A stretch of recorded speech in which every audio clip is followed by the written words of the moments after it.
It is late in the night. There are footsteps in the grass in front of Casey's home.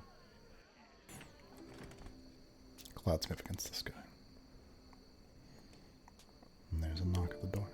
Dun, dun, dun.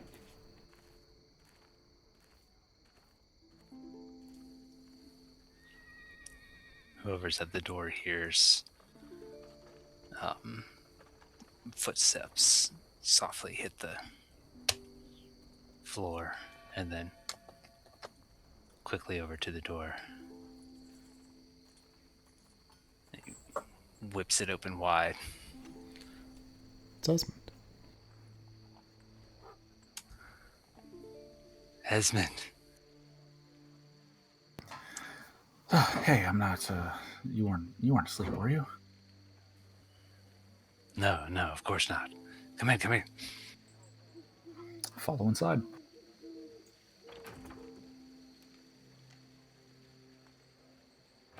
As you enter the house, you see the lights are dim. There are several candles set up in various locations, some extinguished, some lit. There is a large kind of platform with two bits of scaffolding on the side and curtains that come down. You recognize this as kind of like a shadow puppet, a mobile shadow puppet theater that you've seen Casey's uncle use in the past. It's set up kind of in a central location of this house. The ceilings are very tall, and up in one of the corners is kind of this larger cargo netting with various blankets and pillows and stuff. It's pretty obvious that that's where he sleeps. But overall, very dim lighting. And then hardwood floors. And that's kind of about the space there. I think it's probably been a while since you've been in this house, yeah? Yeah. In fact, walking in and seeing the traveling shadow puppet cart, Esmond will turn to us. I haven't seen this thing in ages. Oh man. It's been too long.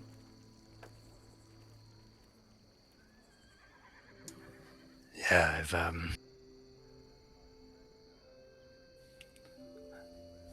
had it set up for a while now. You haven't been practicing, have you? No, of course. I mean, do you want to see a bit? Depends. You're not still trying to pull together Bard and the Beautiful, are you? That will have to wait for another day.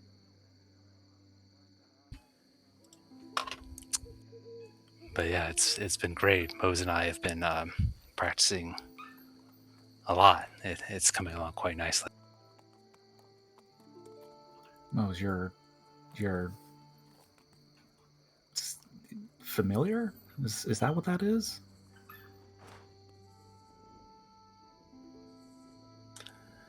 I mean, I guess we're kind of familiar. We've known each other for a little bit now. Charming. Don't you think it's a kind of cheating using a living shadow in your shadow puppet play? Well, it's all in service of the story, isn't it? Oh, you got me there. You wanna run me through a couple of scenes? Maybe I can offer a bit of help. Well, if you want to show, take a seat. Esmond will go and get himself situated somewhere across from the cart. Esmond, when you sit down, there's a soft thud, sort of, and you realize there's something in your pocket.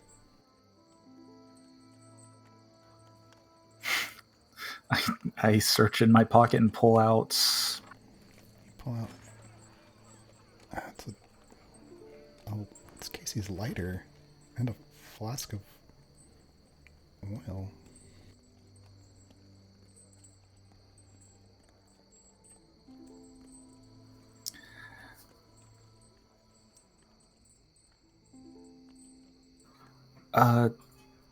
Just hold up both. Did I lend these to you at some point and just forget to return them? Casey is rummaging behind the curtain there, and kind of pokes his head around the side and looks up. And when he sees, one moment.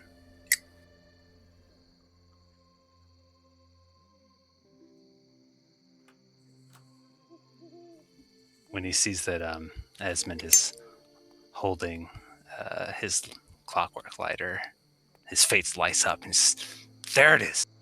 Did I leave it in your shop? And he runs over and grabs it. Says, yes. Good to have you back. Glad I happened to find it and forget it was in my pocket, I guess. Sure, I guess, why not? Yeah, grinning as he walks back to the curtain. He's just lighting it over and over again.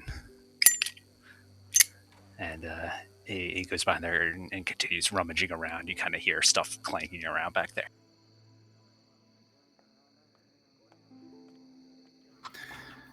Hey,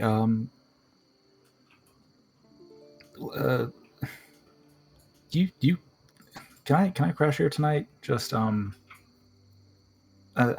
run through the play with you, and we can even go through the obstacle course if you want to do that a couple times. I just had to get out of the workshop for the night.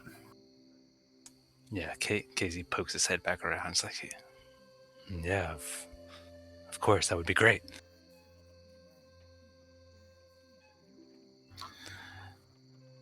He goes back to rummaging. So, how goes the lightning dynamite?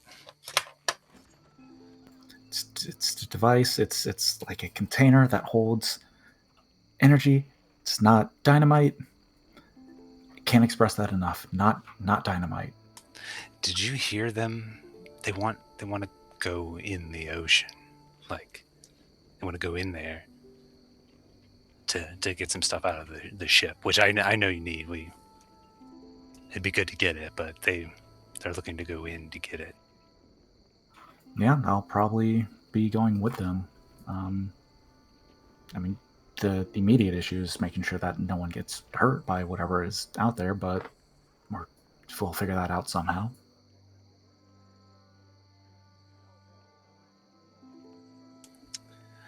I just, Casey's clanging around behind the curtain this whole time. I just think it would, be a lot easier if we could, just bring the boat out,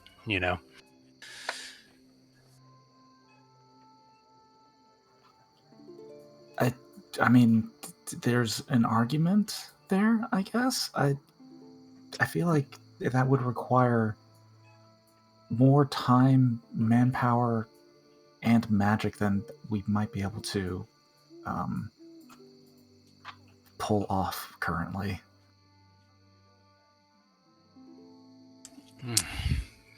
Perhaps. But that's only if you believe we don't possess the power. And you hear two quick snaps, and little flames erupt into Casey's hands behind the curtain. You see the sheer white screen kind of light up a little bit, and then both balls of fire fly to this set of candles behind and ignite, creating this large flame, casting the shadow of Casey on the curtain there. And he says, well, friends, we find our hero, Diamante Carbonado, at the mouth of the cave. The fearsome dragon. No weapons in hand. How will he face this foe? No weapons. No problem. Casey has an idea. He snaps his finger one more time, and something unexpected happens. You see from his hand, fire erupts. He has a second idea to mute his phone.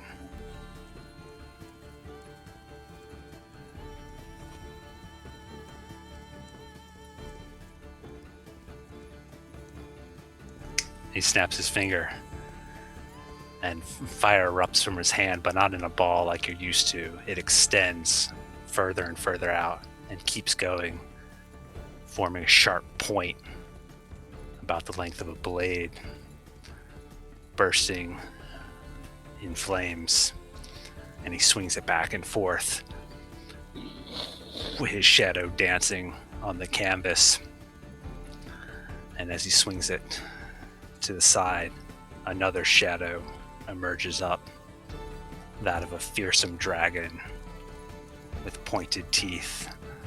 And as it lunges towards him, he falls back, swings the fire blade, and they dance as the shadows move across the canvas.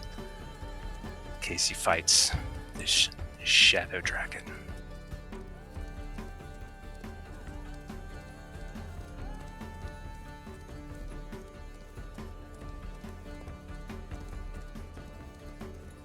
Sparks fly, other fire bursts and erupts. Another fireball kind of flies to the side, hits a bit of the canvas, ignites it on fire just a little bit. So it starts flaming there as he pirouettes and swings again, and then stabs the blade straight through the shadow, through the canvas, and then pulls it out. And with that, the beast is slain, and he goes up to the kind of flaming hole of the tarp and pulls it open and says, "So yeah, what'd you think?" I immediate thing, great. Probably shouldn't tear open the tarp every time. Those can get expensive over time, most likely. Oh, yeah. He kind of looks down at the corner that's on fire and starts to stamp it out. Yeah. I mean, I have a spare, so it's. Otherwise, that was great. If you want, could throw some additional effects in there, and Esmond will actually kind of flit his wand around in his hand, and like a low rumbling kind of apparates behind you. As Esmond casts prestidigitation, just to make it a little touch more flair. I like it. And did you see this? Casey kind of holds up this sword of fire that's in his hand, essentially, and he like kind of swings it around. Yep, saw that. I saw Saul make it, and I wanted one. So you wanted one. You wanted a sword, and so you just chose to manifest one out of fire? Well, I mean, yeah.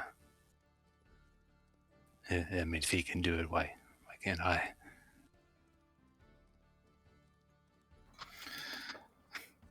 Absolutely no reason why you wouldn't be able to.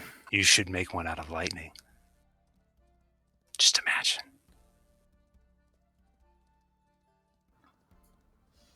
I don't know if I have the power or imagination to manifest and hold a bolt of plasma in the shape of a sword, but I can certainly work at it, I think. I think you should. Someone that wields a sword of lightning. So badass.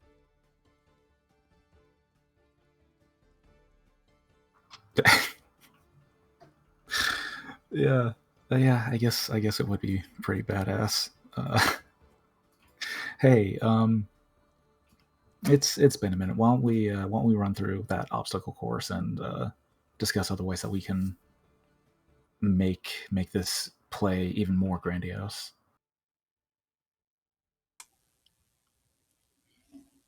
Yeah. Casey drops his concentration on the flame blade, and it kind of slowly descends back down into his palm. It's just, it's grown quite a bit since last time you were here. Let's go. And he kind of hops over the stage there and nips out the door. Esmond falls right behind. All right. The next day, 22 autumn.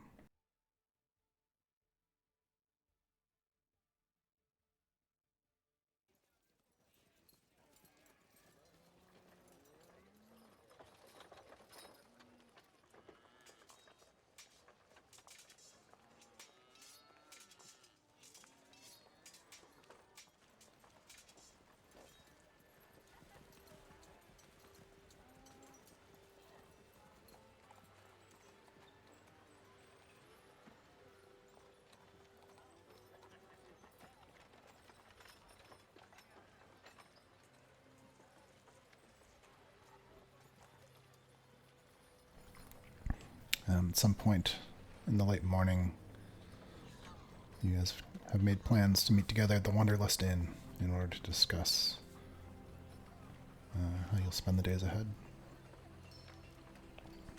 And there's the question of the sunken ship and the supplies that could be there. There was a tower you saw on a map far to the southeast. There's the nearby city of Marwood. Had been lost before the people and the verdict fled by train to Shepherd's End. Everyone who wants to be in the scene can have arrived by this point or have already been there. There's a smell of cooking breakfast. Eggs. Something. How was there bacon? Somehow there's bacon. I mean, Peach does have that fancy snack pouch. Doesn't make food appear, but if there was bacon at some point, she perhaps held onto it. Peach is probably the one getting breakfast ready as people are arriving, either coming downstairs from their, temporary shelter at the Wanderlust itself, or coming in the front door. She hasn't opened for business today. She doesn't plan to. She figures whatever they end up doing, it'll probably take the day, but the Wanderlust will be open for people who need to come in and help themselves. At this point, it's become much more of a soup kitchen than the business it was perhaps intended to be, but Peach is proud of it. So she's bustling around cooking, and she starts a pot of water boiling. And as she's trying to light the kettle, she snaps her fingers frustrated, and a small spark comes from her fingers and lights the little bit of flame that is needed to get the kettle going. Peach kind of looks at her hand and is surprised by it. She'll be behind the counter, but ready to serve fresh cups of coffee or anything stronger as her friends arrive.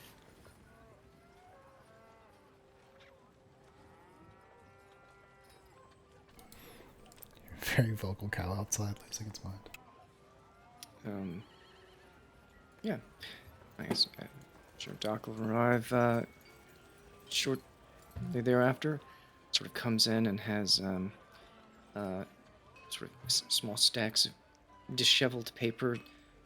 She has put on clothing and has done up in a way that looks slightly different than her usual garb. Less of the clothes that she would wear running around town, and more of something that I'll vaguely describe as professorial. What you would imagine one of the teachers you would have had growing up, if not Gilgain, but perhaps a female version of that. Yeah, and she sort of comes in the room and is a little bit on edge. She's sort of shifting through some things, and she looks around at the space. She doesn't really say too much to Peach. She sort of acknowledges her, but she's clearly in her own headspace and looking over her notes and things. And then after a second, when she sets it down, she starts like looking around at the chairs and then starts to push the tables and reorganize them a little bit. And as you're seeing her sort of do this, it becomes clear, very even as she's just getting started, that it's just setting them up in a way that allows for a larger group to kind of all look and congregate in a classroom-like setting. Doc, are you setting up for a lesson? Yes, I think so. Just to go over everything with everyone. Can I get you settled with anything? Can I be your teacher's aide? I can get you Yeah. coffee and everything. Oh, yeah. Thank you. That'd be Keep the great. rest of the kids in line. Yeah, that'd be perfect. And she keeps looking at her notes. Peach is kind of laughing to herself, but she gets a cup of Hakeem for Ava. She carries it around with her as she reads the notes and occasionally brings it to her mouth, but never actually sips on it. Just like, and then gets distracted by something and sets it down and picks it up, and the same thing happens. I mean, every good performer needs a prop.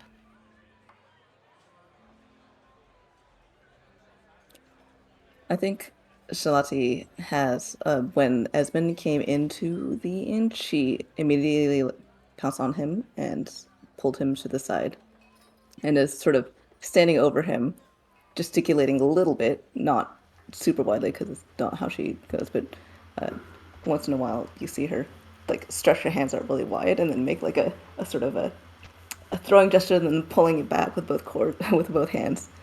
And occasionally some of her words rise up over the general din and hubbub of the morning with people getting ready and the clank of cooking utensils and dishes.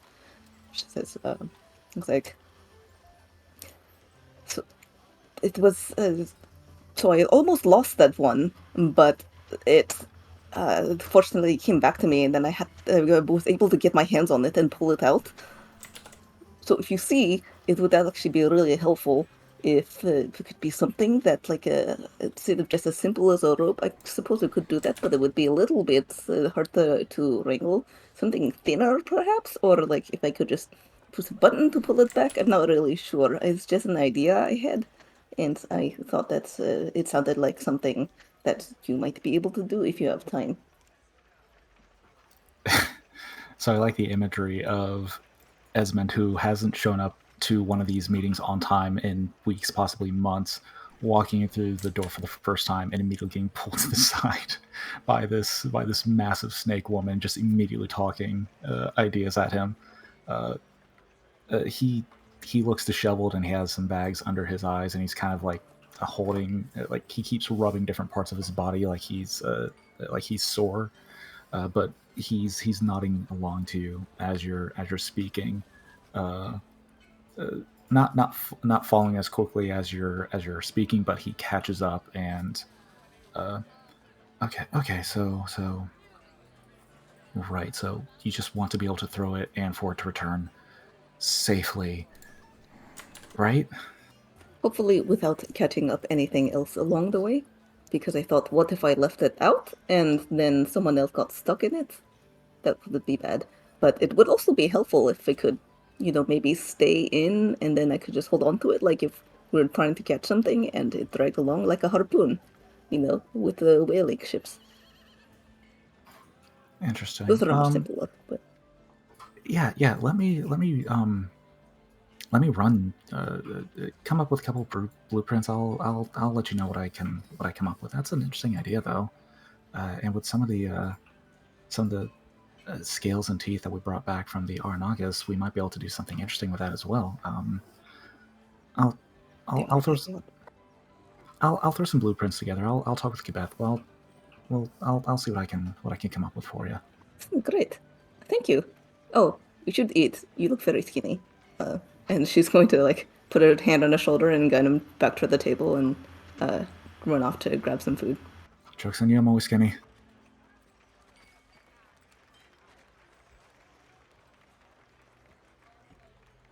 Yeah, Esmond will move to a table that Ava's kind of running around, and just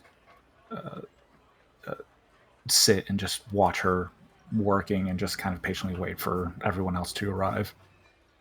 Salty is definitely going to come back after a minute with plates of food, and Hakim, she sees that Ava already has one, so she keeps one for herself and then plops it down in front of both of them and then just gives them a gimlet stare before walking away to another place to eat her own breakfast. Thank you. And start scarfing everything down, like the most food that you've seen Esmond eaten ever, honestly.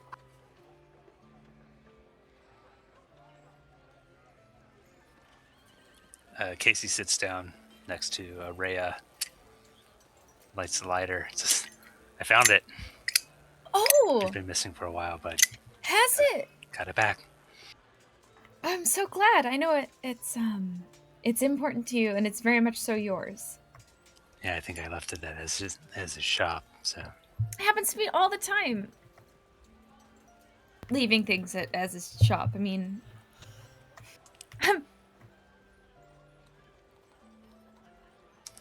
yeah. So how was your evening?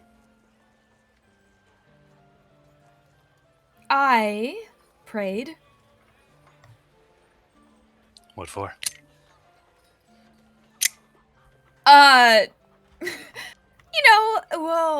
Guidance mostly. Because we're all kind of lost lately. Yeah, Are we? Often I think there's a lot of things that we're hoping to do and accomplish and achieve, and I find that I can find my center a lot better when I compose these thoughts in prayer, and oftentimes I get inspiration to do the right thing when it matters most. Well, that's good. Yeah, no, I mean, do you ever pray? I guess not, right? You'd have mentioned it before. Yeah, I'm not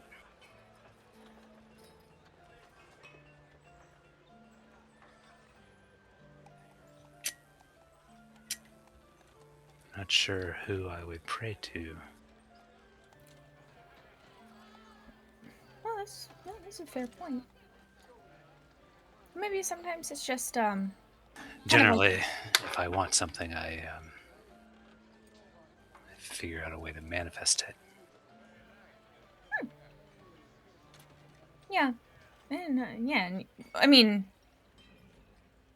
that's what have you manifested recently?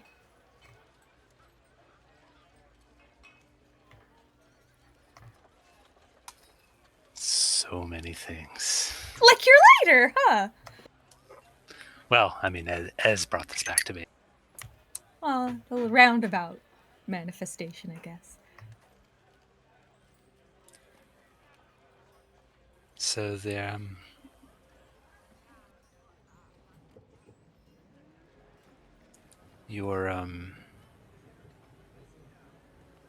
your sisters at the temple. Mm. Do you think they went through that portal? Absolutely. I think that they were well, they all felt that it was what the goddess was really telling them to do. Just it seemed fortuitous, and they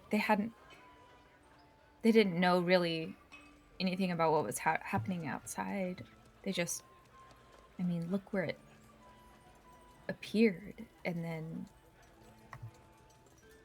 I just hope they brought a ridiculous amount of water with them into a desert. I don't know how good they are about, finding their way. I mean, there was, when we were there, I spoke to someone on the other side of the portal. Like, what do they look like? Well, it was just through Lux code, so I didn't actually see them. And only people from Lux would really know the code. Yes. Presumably. Promise. Well, do you think? But it didn't sound like your Well, inflection can be lost over Lux code. that's true, but they basically invited me to come to where they were. Do you feel Is- really compelled by that, though? Well, I mean, portal appearing out of nowhere to a desert full of unknowns. I mean, what's not to like? The desert? Do you not like sand? Well, it's more like the lack of water I don't really like. Or the heat. Sand Or isn't my favorite. fair. I mean, or the sandworms. There was what? But yeah, they said all were welcome In at their wherever stomach? they were. No, the person I spoke to. It's worth composing another message to send to them, and maybe starting with, who are you? Have you seen some priestesses?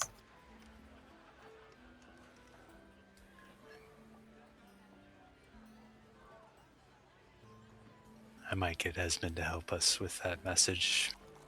Oh? Yeah, his Lux code is meticulous. I don't really... I didn't learn that. I mean... Well, not I mean, really Esmond can show you, researching. I'm sure. It's not hard. Everyone's pretty good at it. Well, I feel like a messenger bird might be a better option.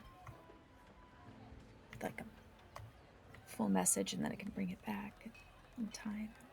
I don't know. I don't think that sounds like the priestesses. I mean, But maybe no, they've I seen don't them? think it. I don't think it was them. What I'm saying is that, Is there? if they went through the portal, which Mhm. they probably did, because Is there a desert in Lux? I mean, I'm not sure, but if they went through the portal, they probably went to the place where this person was inviting me. Good point. I don't want to not take this positive sign with a grain of faith, but it sounds awfully suspicious that a desert that doesn't exist in Lux has a people that can respond to Lux code in Lux code. And it's likely not the priestesses. It just seems more like a trap. Or a bad idea. Well, if we know it's a trap, Then we don't get trapped? In the middle of a desert? With sandworms? yeah, exactly. I mean, Esmond's going to be able to open portals soon, so if we go through Really? and Oh, things go good. sideways, then we just portal out.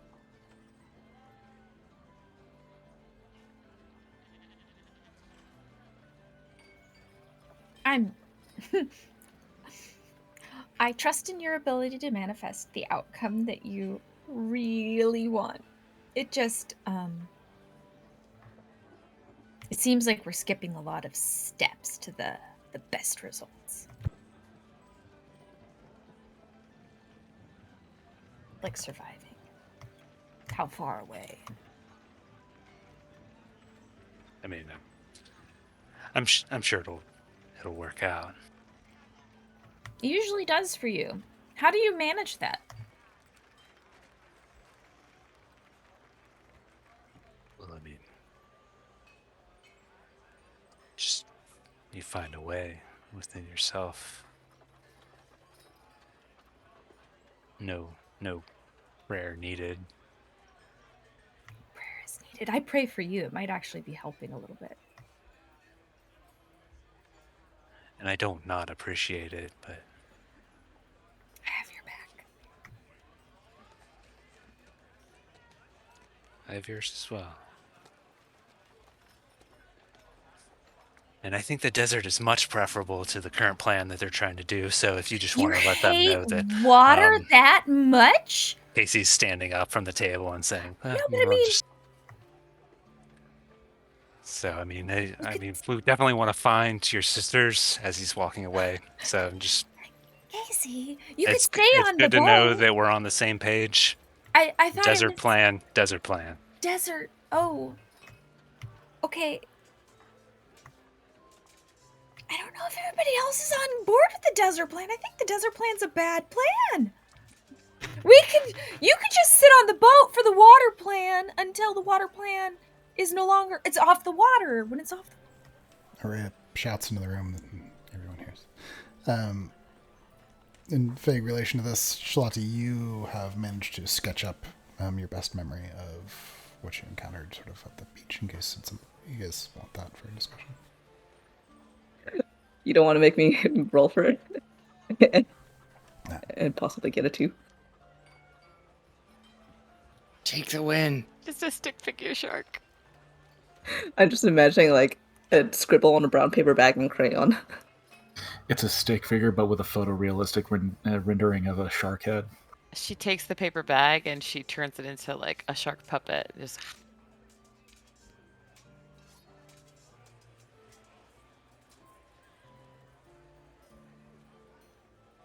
I'll be AFK for a second. I'll be right back.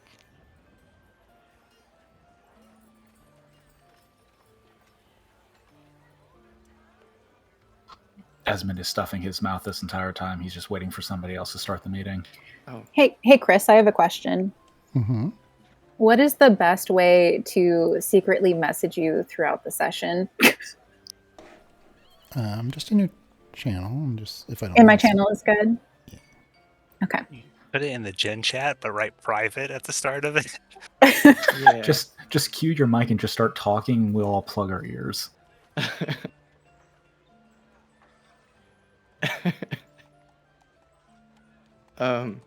Chris, if you want to share your screen. No. Yeah, okay. Well, I guess after shuffling through the notes and sort of pushing things around, taking away by just one corner of this small room and sort of having people sort of gathered around, she sort of stands up and brushes her clothes and fixes the glasses on her face a little bit that seem to slide down. They're a little bit too big, and considering what you know of her vision, she obviously doesn't need them. They're all costume, but they seem to make her feel better. She starts to get ready. Okay, is Sal gonna be here? Cypher, are we just gonna start? I mean, Sal is probably off with Poppy, yeah. Yeah, okay, that's true. Okay. I just wanted to review everything, and then we could just figure out what we're gonna do and in what order, and then we could do those things. So, she hesitates for a second and then recognizes that she's turned with a piece of chalk and has nothing to write on, and then she gets really nervous for a second, and then DM willing, one of those small black and white signs, the not dry erase boards, with chalkboard signs that are used as advertisements, typically, that have like the specials for the day. She goes and picks that thing up and sort of erases it really fast, and all the different specials that are on it, and sets it up on a table. Okay. Noted.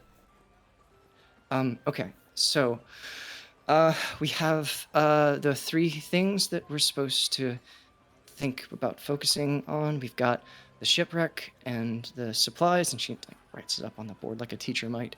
And then we have she pauses. And then we have she writes up on there the tower. She says tower and says supplies with a question mark. And then we have the next town over, and she writes up Muirwood next to it. And then she puts in parentheses next to it the times. She's like, okay, so the travel we have for each, this is in town, and then it is 1 week travel to the tower, and then 10 days to Muirwood. And okay, I figured that like I came up with some ideas for the fish and for trying to get the supplies from the shipwreck, and I was going to say what that was, and then I figured other people could talk about their ideas, and we could just decide what we want to do and in what order. So the idea is to make some, like, use some boats or make some rafts, and then combine them with some barrels and bait. And ideally, it would be, and she starts to sketch this out. It's like a small platform, and it's like several logs that are all like roped together in the most basic of float devices, with a hole in the center of it, and then some barrels on different sides around the corner. And she says, okay, and then we would put something like bait here in the middle in like a cage, like chickens or something. And then I was thinking that we could like, they'd be alive, and then we could figure out something that either would open up and like have some blood or that hurt the chicken or something. Oh, she Shalati points. literally, right? She like pushes her glasses up and she's like, yes. Why do you need to do all that? So why not just put a bunch of dead fish in a crate, tie a rope to the side of the crate, row away a while, and then use the rope to yank it and pull it over to the side, so you dump a bunch of dead fish, hopefully still bloody, into the water. I'm with Shalati. Why do we gotta sacrifice one of our rare pieces of livestock? I mean, Omelette's over here doing her best, you know, squeezing out an egg every couple days. You know, I'm not gonna sacrifice her to some fish monster. I'm not necessarily opposed to the idea of maybe enriching it with more blood, because fish don't only have so much, but they are very sensitive, it seems. So we might be able, if we put more blood, we might be able to have the bait farther away. No, maybe that makes more sense. So the idea was, like, if there's something in here, and then, like, if we open it up and the ship starts to kind of sink, and there's live bait inside of a cage, and we make it so that it's just a little too small for the fish to actually get at, that the bait inside that would be moving around and excited would draw their attention more than just food that would just be floating out there, and they would gobble up really fast. And then if you put something on it, like something like a spike or something, but like the point is to try to make the fish like really like this close to eating what's there, and like really focused on whatever that thing is for a long time. The idea. But maybe that's not necessary. I don't know. But that's It's pretty complex. And yeah. I'm maybe if they were all in a smaller crate, like, or the metal thing, a small like a metal cage inside of that barrel or that crate, then that would serve well enough, so that they would dash themselves trying to get into the fish, but maybe they would get just enough it would keep them tempted. Okay, yeah, that might work really well. That's probably even better. But, well, you guys can, like, fix all the things, because there are so many things about this that I'm definitely not. So, but anyway, that's just the first step, and then that's all I've got. Oh, the point, right, to do this, especially with the weird, complicated stuff that I came up with, which maybe we'll do the simple stuff, would still take preparation time.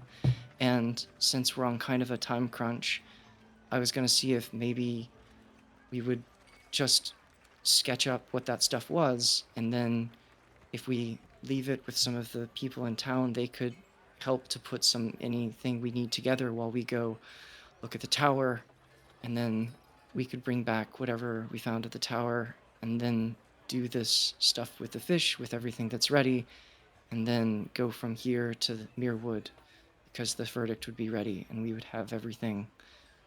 It's just a different order of doing things, but, like, that's it. That's all I've got. So someone else can. She, like, looks around and hands the chalk out to whoever wants to do anything. Tower, yeah, that's a great idea, Doc. We should go to the tower.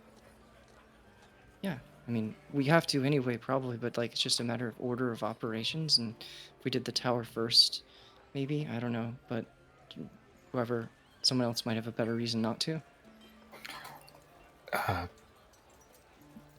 Taking a big gulp of Hakim.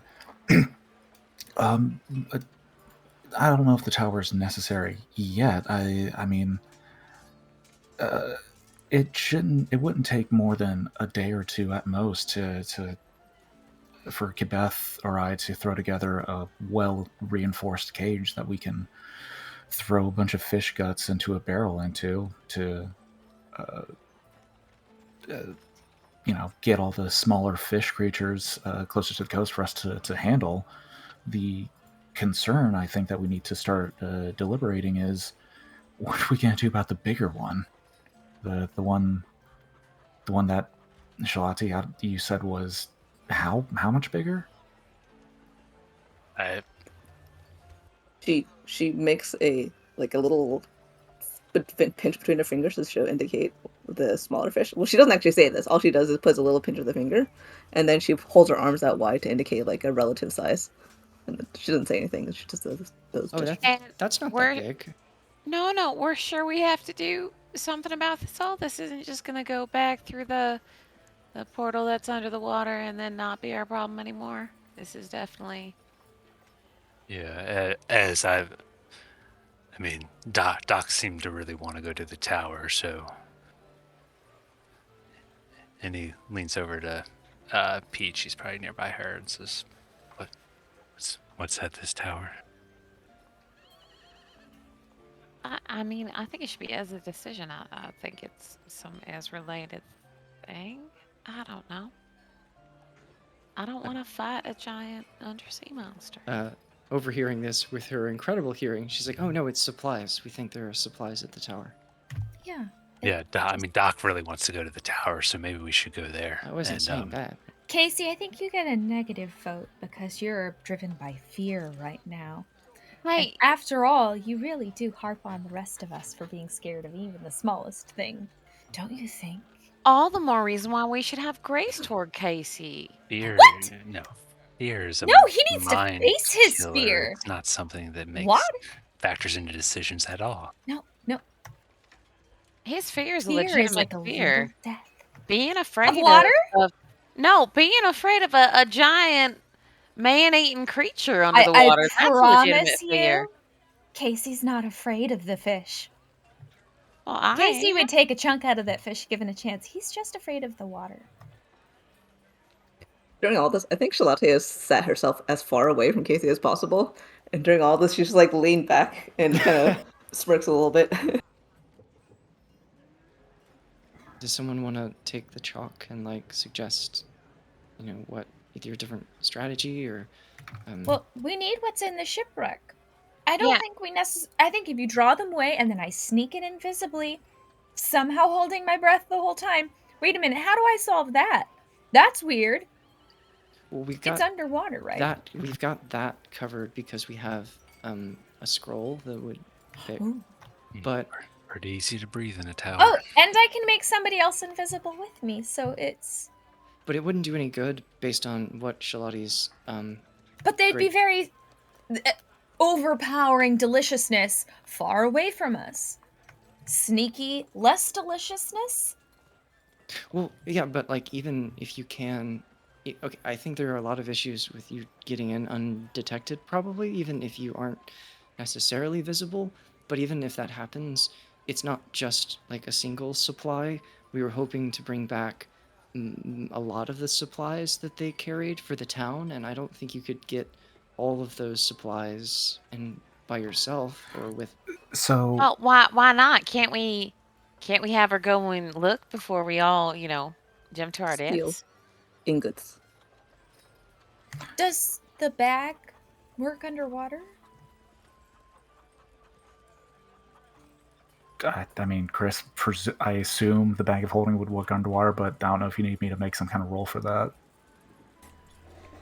How would you make Roll it an not just Arcana hold check. water? Yeah, 500 pounds worth of Yeah. water, and then Yeah, it's gonna fill with water. 14 Arcana. The ambient environment should not be pulled in around the back.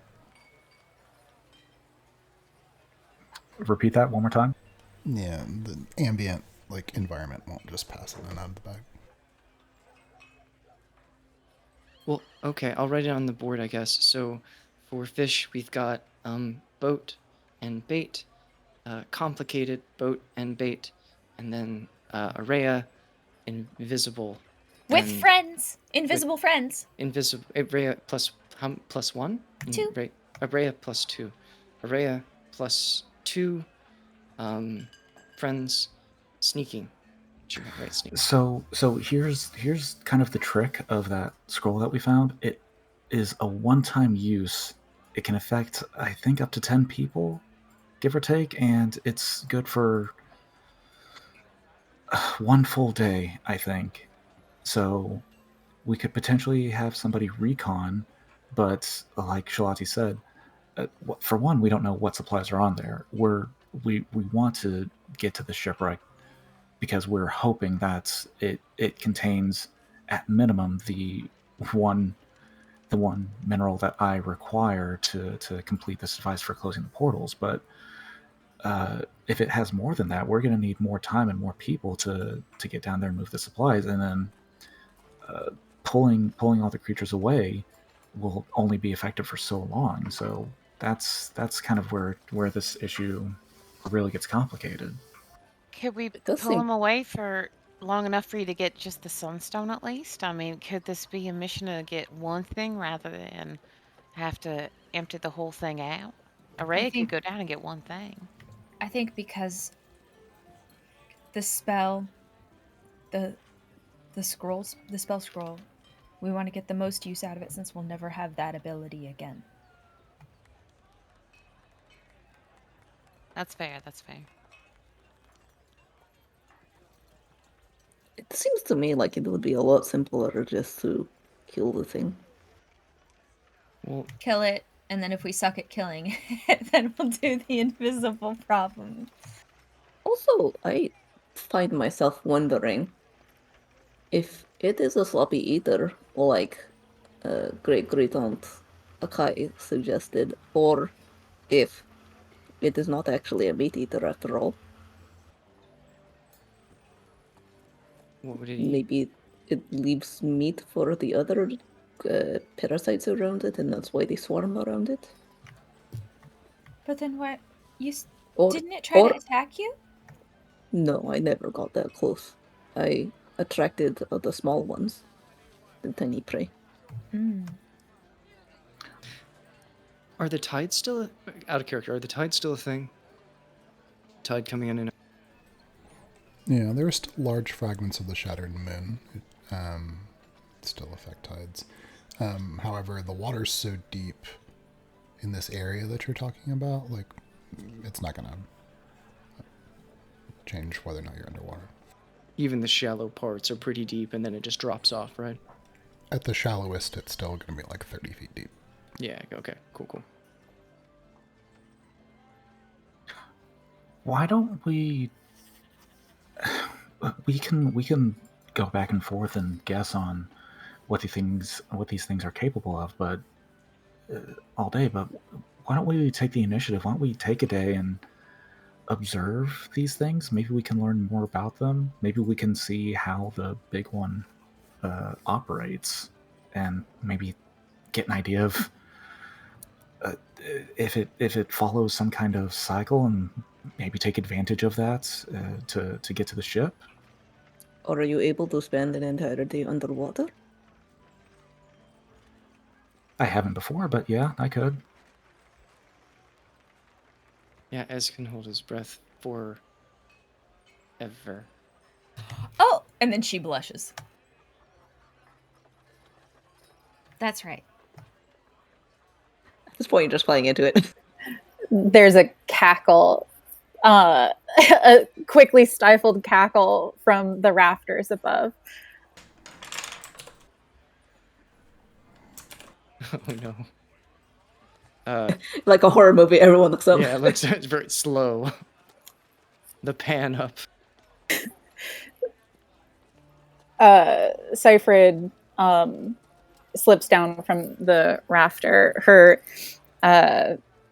no one has basically seen her since getting back to town, and unusually early in the season, her coat has shifted towards its winter colors, and from head to toe, she seems really silvery with a spray of iridescent green like splotches on her neck and down her back, and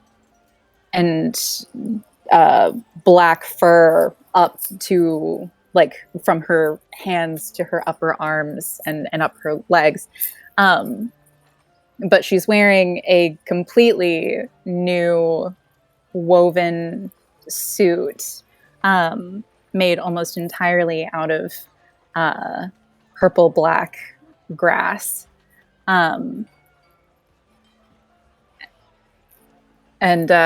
she just shrugs and dusts off her hands. Well, so much for stealth, I guess. You were saying? That's right. Esmond can hold his breath really well. Yeah, you seem to know a lot of intimate details about No, it. I just meant that when we were at the temple, that's all. Like like it suddenly clicks. Esmond also starts blushing deep purple. Peach starts to like almost explode a little bit, but she holds it together. She looks like that Anna gif. I didn't want to embarrass him again. You failed. I am not good at this. It's okay. Okay, so, Esmond, you might say you can go, but that would still be just you underwater with a whole lot of fish, but that's okay. It's on the board. Esmond observes. And then she realizes that Casey has written, bring the boat to shore, while she wasn't looking. And I guess that's on there too now. Well, is that Does a any- possibility? Well, I mean, it's an idea. I don't know if it's possible, but we thought... Yeah, I mean, you guys are all like, the water's a problem. Let's just bring the boat to shore, and then the water won't be a problem. Yeah, Peach, you realize that it looks as though Ava's erased the last handmade sign that Miranda ever drew, before her passing.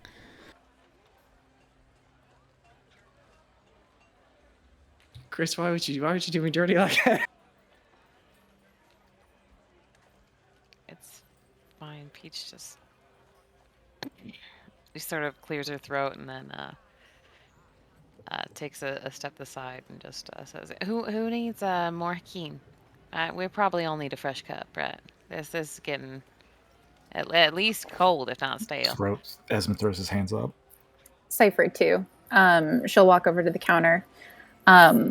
Who else doesn't need to breathe air? Anybody else, or is that just an Esmond thing? He Well, kind of disappears into the back room for a little bit. I mean, to clarify, I still need to breathe. I just don't. I can stop doing it for an unspecified amount of time. Wait, you haven't tested That this with sounds like experiments? not needing to breathe. That's exactly what that means. Okay, so I mean, I've done it for over an hour at least, more actually. Whenever working on smaller smithing projects that required a bit more finesse, I wouldn't have to breathe. I could just continue operating the torch devices. I don't know. I don't have to breathe if I don't need to. I think that, I mean, about 3 years ago when we did that really big school project and we're getting rated on it, I'm pretty sure you held your breath for like 3 weeks. So, joke. You see him running the math, trying to recall how long, if he actually did do that. Okay, so, we have a ship with bait that brings them all around. We have a complicated ship that would need time to put together for a bait. We have Araya and some people sneaking out there to scout. We have Esmond essentially doing the same thing, but like by himself, just to observe and like try to get information. And then we have bring the boat to shore. Okay. Anyone specifics like what to do? This feels like a good time for me to drop into the scene. You can. Did you have me anywhere specific? It's actually one of the rooms. Were you Oh. also in the rafters? That would make what I was about to do a little weird if I had been in one of the rooms. It's not canonical. Yeah, you have Okay. control of it. Okay, so I can come storming in the door. And what time of day is it? Late morning. Kibeth slams the door open and she's like, you guys, I just did the coolest thing. Oh my god, okay. So I was working in the forge and I was working on a piece that was giving me a really hard time. I was just having a really hard time and I was like, damn, if I just was a little stronger, I could just bend the metal just right. And, who's good at word working? We're gonna have to fix the roof on my workspace. So I got really, really tall and I got really, really strong and it only lasted a minute and I was so excited that I kind of broke my forge. So it's gonna have to fix that. But I can get really big now! Quebec, that's incredible. You're big and fast and strong. That's too many things. What do you mean too many things? Not enough things? Yeah. Oh, Oh no, that's terrible. What are you guys working on? Do you have any idea how much she eats already? No, that's amazing. You'll have to show me how to you do that sometime. She thinks about this. She's like, I think I could do it again. Yeah, I'm pretty sure. Okay, well, so... We could have a really big invisible person underwater with me. I guess that can go on the board. Yes. I mean, I'm not super great at swimming, and she points to the hooves on her feet, but yeah, I could probably punch some things on, as long as I can figure out a way for me to breathe. Breathing is going to be a problem. Maybe. I mean, if you're big enough, do you have to swim? Walk out there, carry the boat back. I don't think she can get that big. Wait, can you? Yeah, how big are we talking here?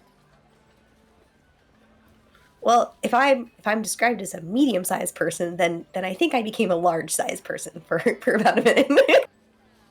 Wait, are you serious about, like, getting bigger? Like, you did, like, just... Do you want to go look and see what my workshop looks like? Because I put a hole in the roof. Quebec doesn't lie, Ava. Well, no, I was just thinking that, like, I think I could do that for you, too. You have been holding out on us with your make people bigger powers, Ava. This Well, I should knew be on the board. No, I know I could do it, but, like, I just... Now just was able to actually, like, do it. Like, there's so many things you know you can do with magic, but, like, I can put that on the board, I guess. All right. It's on, yeah. On the board. We have a board. Yeah, there's a small blackboard, one of those signs that you typically put out front to advertise, has been hastily erased, and up on there are stuff in the planning that you can read. Nice planning board. Somewhere during all of this, possibly under the noise of distraction of Kibeth barging in, Shalati got up quietly and slipped out toward the kitchen after Peach.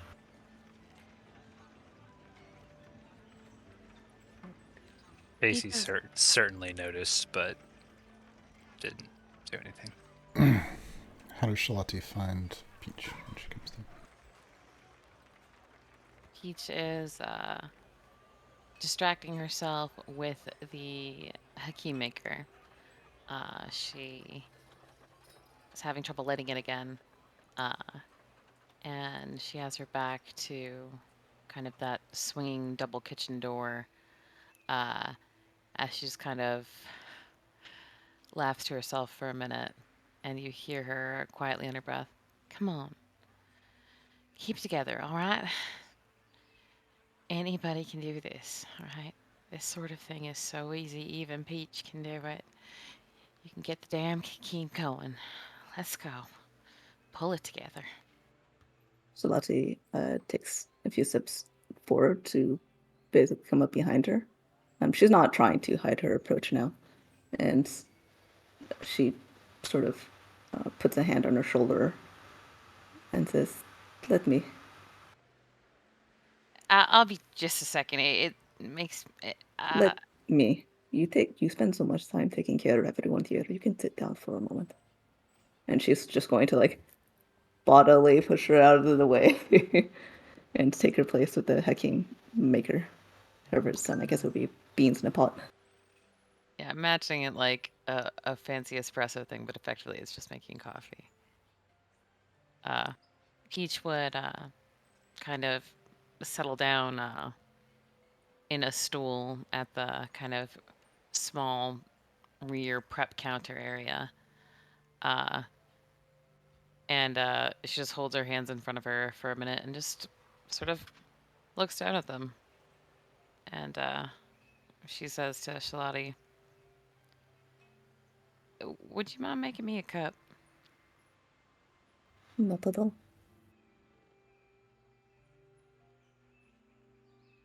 And she's quiet for a few minutes. The only sounds really just the clinks and hisses of the machine as she pours the beans in and grinds them and coffee making stuff.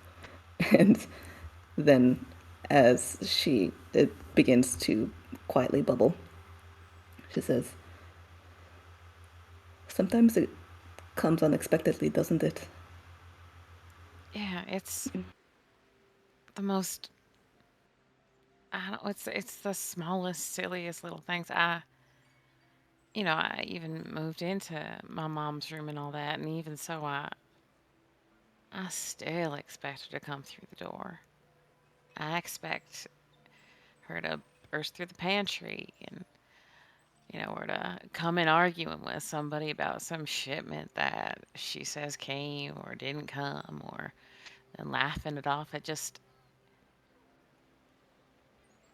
I can't believe this place still exists without Miranda at it. Feels like it should have disappeared with her. It's just, I've got it together mostly. I mean, I don't have a million folks to take care of like you or Saffron, Beth. Don't you? It ain't so hard. We are all here under your roof. You opened your home to us. We made it our home. Well, You're of taking care course. of all of us every morning, every evening.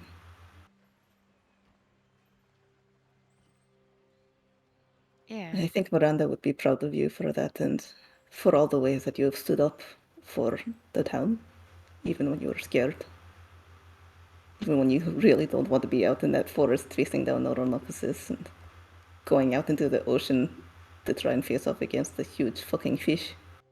I mean, I'm scared, but I'm still going to do it. Otherwise, you and Salinger will be facing down whatever giant teeth thing, and I'm not gonna watch one of you all die in front of me. I hope you, when you tell stories of these things, you also include yourself in your own bravery.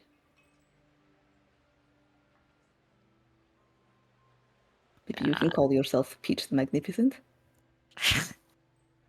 Peach the so far so lucky. Peach the Blossom. The blossoming belle of Shepherd's End. That's making it a Suppose- romance, Shalati. Come on. And Peach goes bright pink herself. I suppose there aren't that many people left for a romance out of there. I mean, Who you knows? seem to have plenty of chemistry with Casey. So it's like she just suddenly bangs down, like is pulling the coffee pot out, and suddenly just bangs it down, and then Even at slaps a little bit of hot coffee over her wrist. at the dance, you danced with Sal for a bit. Seemed like you're pretty comfortable with him. I think you I think I got am lots of options. too if busy that's- for any such thing. Anyway, we're not talking about me. Yeah, of course. It's silly. I look for those little small things that are normal seeming still. You know, it's fun to talk about who's got a crush on who.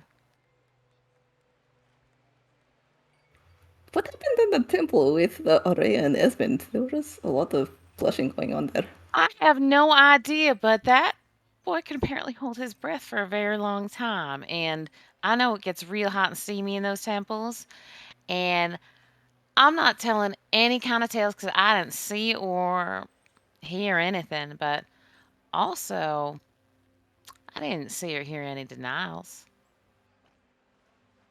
I'm serious. I feel like those two would have been the last I would expect, mostly because they are both very far in denial. Oh, I love it. They don't even know how much they like each other. They don't even know that they don't know that. Oh, it's like a proper story because it's that dramatic irony. Like we all know, but although Ed's honestly has some good chemistry with Ava too. I feel like everybody could mix and match. But again, I'm desperate for any happy moment.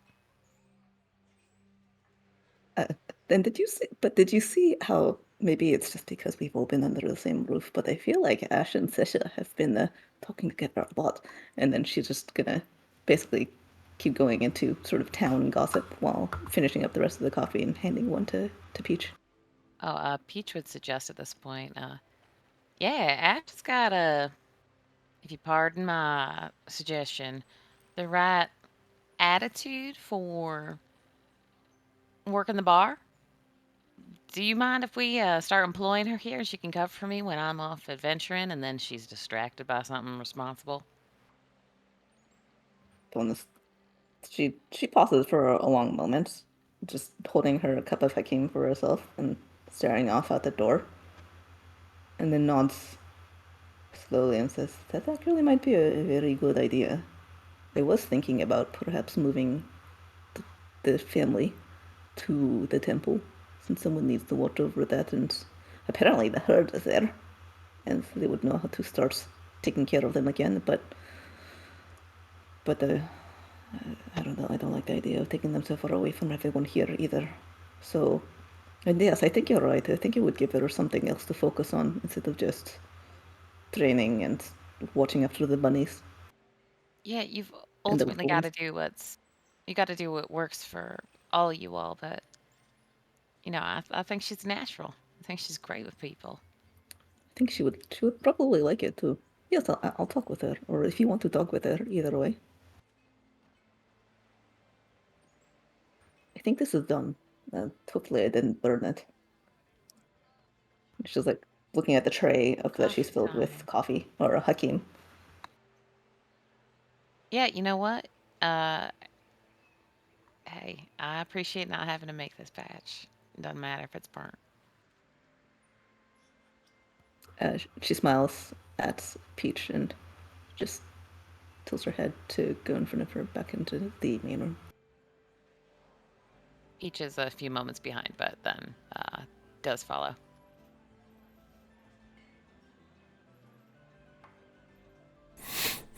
back in the main room.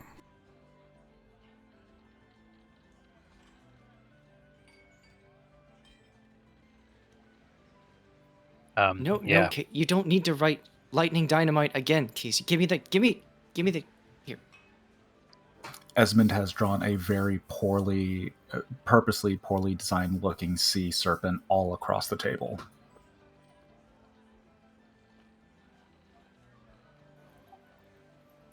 Seifert is leaning back against the counter from a little bit of a distance, giggling at the mayhem.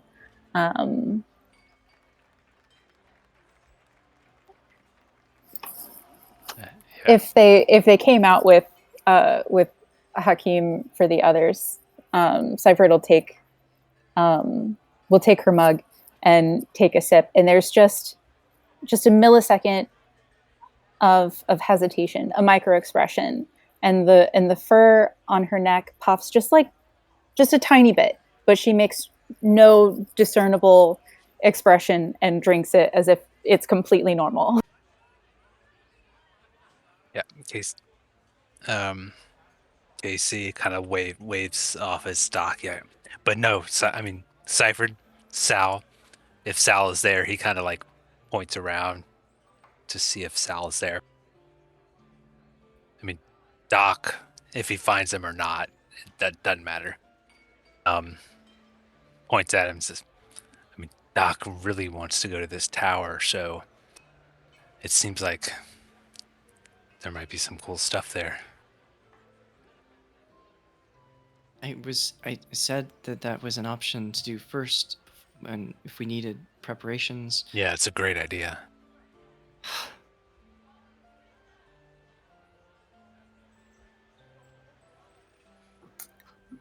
We don't have to leave immediately if we are going to go there. When I'm still not entirely convinced that that's what we should do first. But at minimum, we really should try and observe the creatures in the coast for a day or two to see if we can learn anything else about them before we do anything with that ship. It'll take about that long to prepare for 10 days of travel anyway. So we could multitask.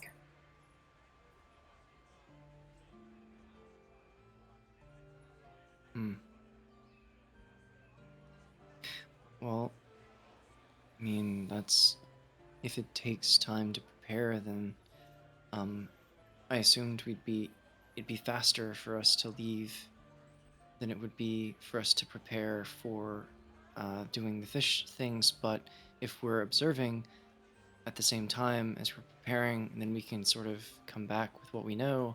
And if we have to make further preparations, then we can decide whether or not we want to do them ourselves or allow the townsfolk to help and make some of the preparations while we go to the tower. So I guess table everything, figure out how to observe for a day or so while we prepare, maybe? Like, learn more? If we're gonna, if are we talking about splitting up to do multiple things? Because if so, I mean, I'll go to the coast. I can try and observe if we want to do that underwater, but it would be smart to bring 2 or 3 other people with me just for the purposes of, helping me if I get in trouble. Well, you are definitely not going alone. I will go with you. How do you Yeah, want of course. to observe? Yeah. Like, I don't understand exactly what that means because it doesn't make any sense. It seems really, really like we may as well just go in and do what Shalati said and just try to fight and kill things if we're gonna just send people out into the water anyway. I mean, that sounds like you're doing the same thing, just trying to avoid a fight that if you get caught, you can't avoid and probably can't escape from. I mean, fair. I don't know. I'm just trying to give us a means of trying to learn more about these things before we get into a confrontation with them, or we just go in headstrong. We just tackle them. We just gotta figure out a way to lure all of them to us. Which with the bait idea, it sounds like we'll get the smaller ones, but we have no idea what'll garner the attention of the bigger one. Did I have an estimate of how many of the smaller ones there were? It's a little hard to know, but more than 20.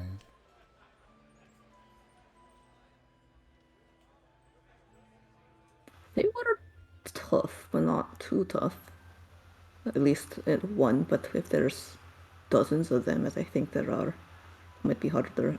I kind of feel that if we can drive off the big one somehow, or draw it off, they'll all go with it, and then or even if we do kill the big one, if we can distract all the smaller ones and then kill the big one, then they might just wander off without a bigger predator to attach themselves to. Sure, there's just the issue of how do we kill the big one? We have no means of getting out into the water. I mean, outside of Well, we have some there are two dinghies. robots at the docks, which I mean they will hold at least us in some You want place. to take rowboats out to fight this thing that you described as compared to? She doesn't actually say anything, but she looks a little bit too excited about this idea. As what if we hit it with lightning before we're,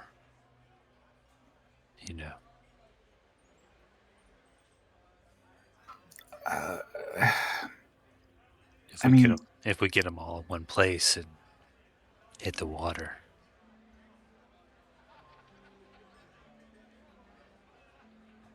I mean, lightning is only so effective against creatures in the water. It'll do a lot, but against something that size, I don't know if it's going to be much more effective than if it was on land.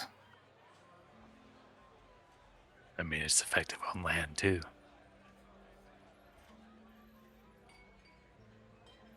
I don't know. It sounds like that we need to decide, I guess, if we're all going out there together to try and tackle this thing, or if we're going to begin getting ready for potentially heading out towards Marewood or this tower, and maybe some spots in between.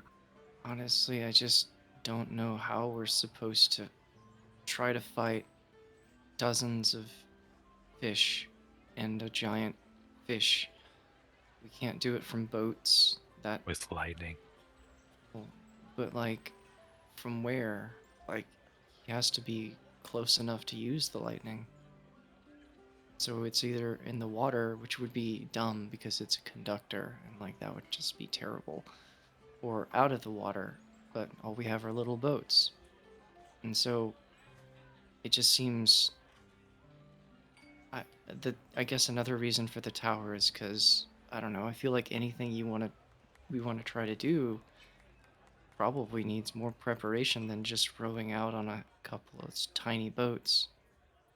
Yeah, guys, Doc is really stuck on this tower, so I kind of think we should. What She if gives we him side eye. the bags that were mentioned? They could be used underwater. The what? The bags that are bigger on the inside. Out of That hold stuff. character, Peach and Ez both have two bags. We each have a bag of holding. Oh, I okay. assume at least one of them. She knows about the presence of at least one of them. Chris, you have me roll that Arcana check. That determined that the water would still get into the bags of holding, even if that wasn't the intention. No, the ambient environment won't get into the bag. Excuse me. Okay, I misunderstood. Thank you. Esmond would clarify as such. Well, all right. How's this? This might be, maybe this is just really dumb because it is one person, but it is dangerous. But like, Kabeth, you're really fast. How fast are you in water? She points to her hooves again. The swimming, not so much with the swimming, but running, yes. But If you breathing ran- is a factor. If you ran along the bottom, Breathing is still the factor there. that breathing isn't an can issue. Can you just control water? Last I checked, no. We'll have to show you how to do that. Y'all are being so cagey to poor Kibeth. Kibeth, we've got some kind of water-breathing scroll thing that we can all breathe underwater for 24 hours or whatever it ends up being equivalent to. And Oh. we're just deciding how to use it. Okay, well, in that case, then yes, I absolutely can. I mean, I'm sure that the water will still impede movement to a certain degree, but I can still swing a hammer underwater, I assume, or maybe a nice spear. I don't know. No, Something. So I don't want any sort of fighting. The idea would be to combine what Araya said with just sort of using you and maybe some other people. So Ez can do stuff that makes it so that things can kind of leave you alone if you leave other things alone. Like it provides some sanctuary for people. And then Araya knows how to make people invisible, and we have bags that can collect stuff. So if you can go fast, then maybe we could make it so that you can go without being seen really fast. And even if they smell you, they'll just leave you alone if you leave them alone, and you can just Yeah, and if I'm a little bit bigger, I can carry more easily, and I'm stronger, so I can like pry things open and move stuff that's in the way. You're So, yeah. also still only one person, though. Are you saying I'm not enough of a person to be up to the task? That's not what I'm saying, and you know it. But you will have only 2 hands. About the speed, I just have one question.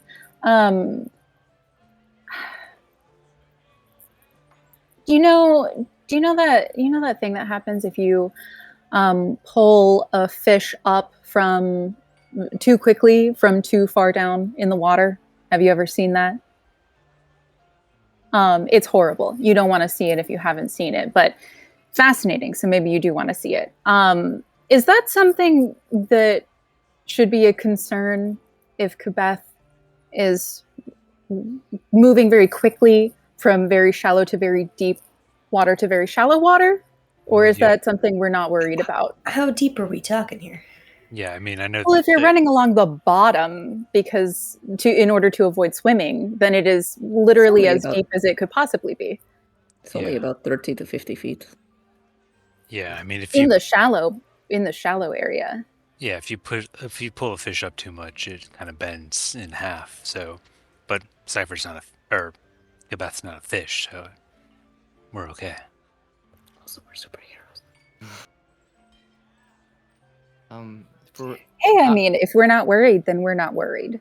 Out of character, Chris. Are we worried about the bends? I mean, I also don't have a swim bladder. Arcana? So what happens to fish won't happen to Kabeth. You have a swim bladder?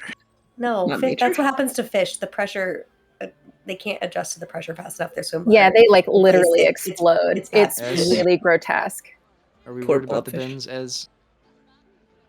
I out of character. I understand what you're alluding to, but it doesn't directly relate to the baffled look on her face.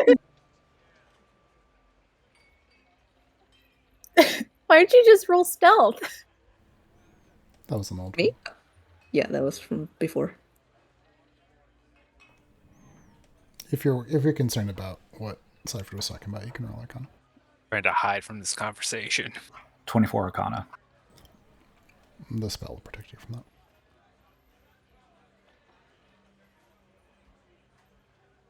Okay, so righteous.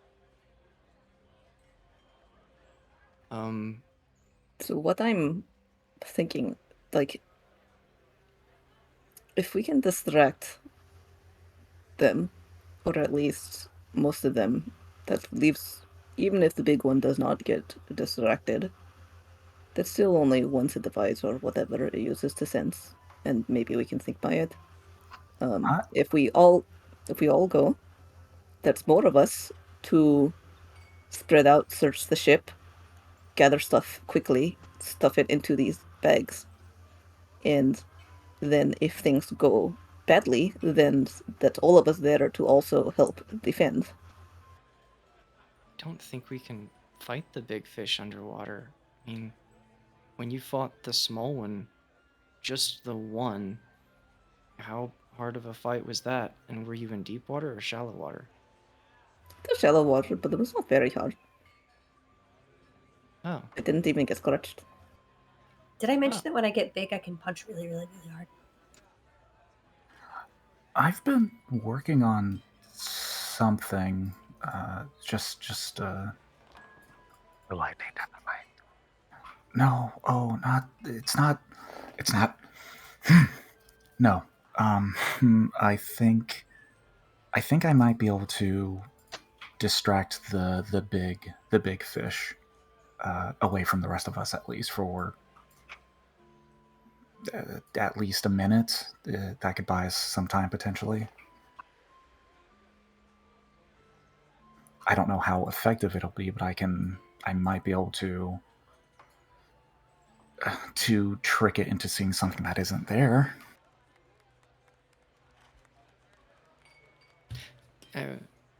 Out of character. Does Ava know about Casey's ability to shape water? I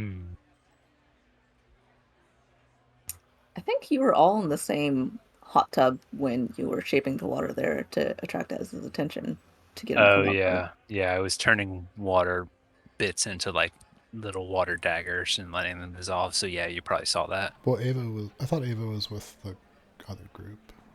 Or did that happen whenever They we came went over at some point, didn't they? Mm-hmm. That's why they all know that Esmond can hold his breath for forever. Right. Yeah, he was underwater for a while. Okay, well,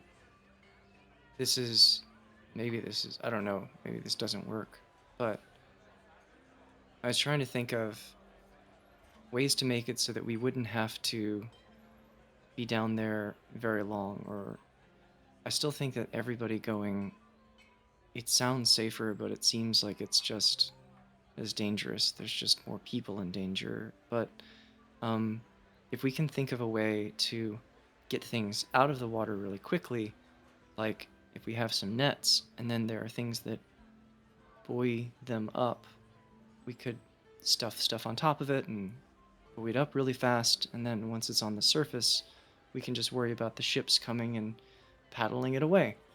And I don't know, I was thinking, Casey, if you make ice, if you made some of that, like, that's lighter than water. I don't know how buoyant it is, but if you made enough of it, maybe that could. I'm just thinking outside the box, I guess. I don't know if this is helpful. Yeah, I mean, if need be, I can move water around, turn it to ice, Oh, well, never mind. You'd actually have to be, like, down there on the bottom. I don't think you want to go in the water, so that's a dumb idea anyway. I don't know. Well- Okay.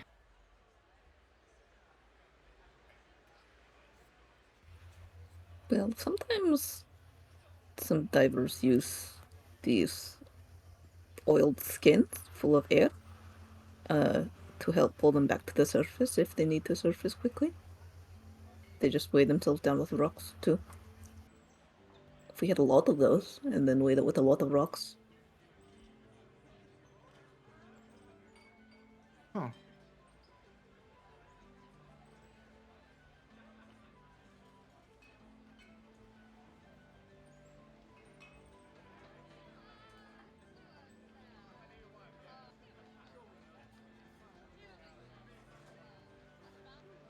I don't know. I'm kind of out of ideas. It just seems.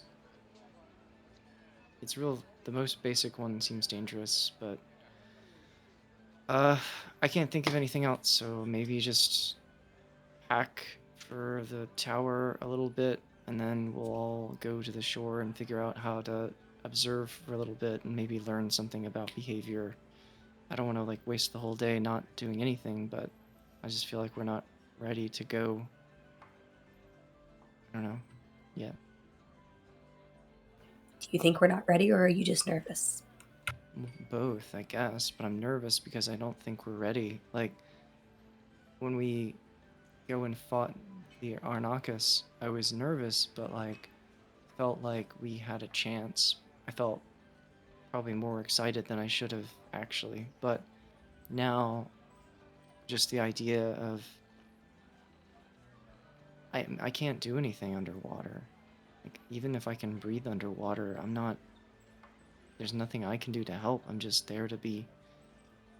You Like, can't cast magic in the water?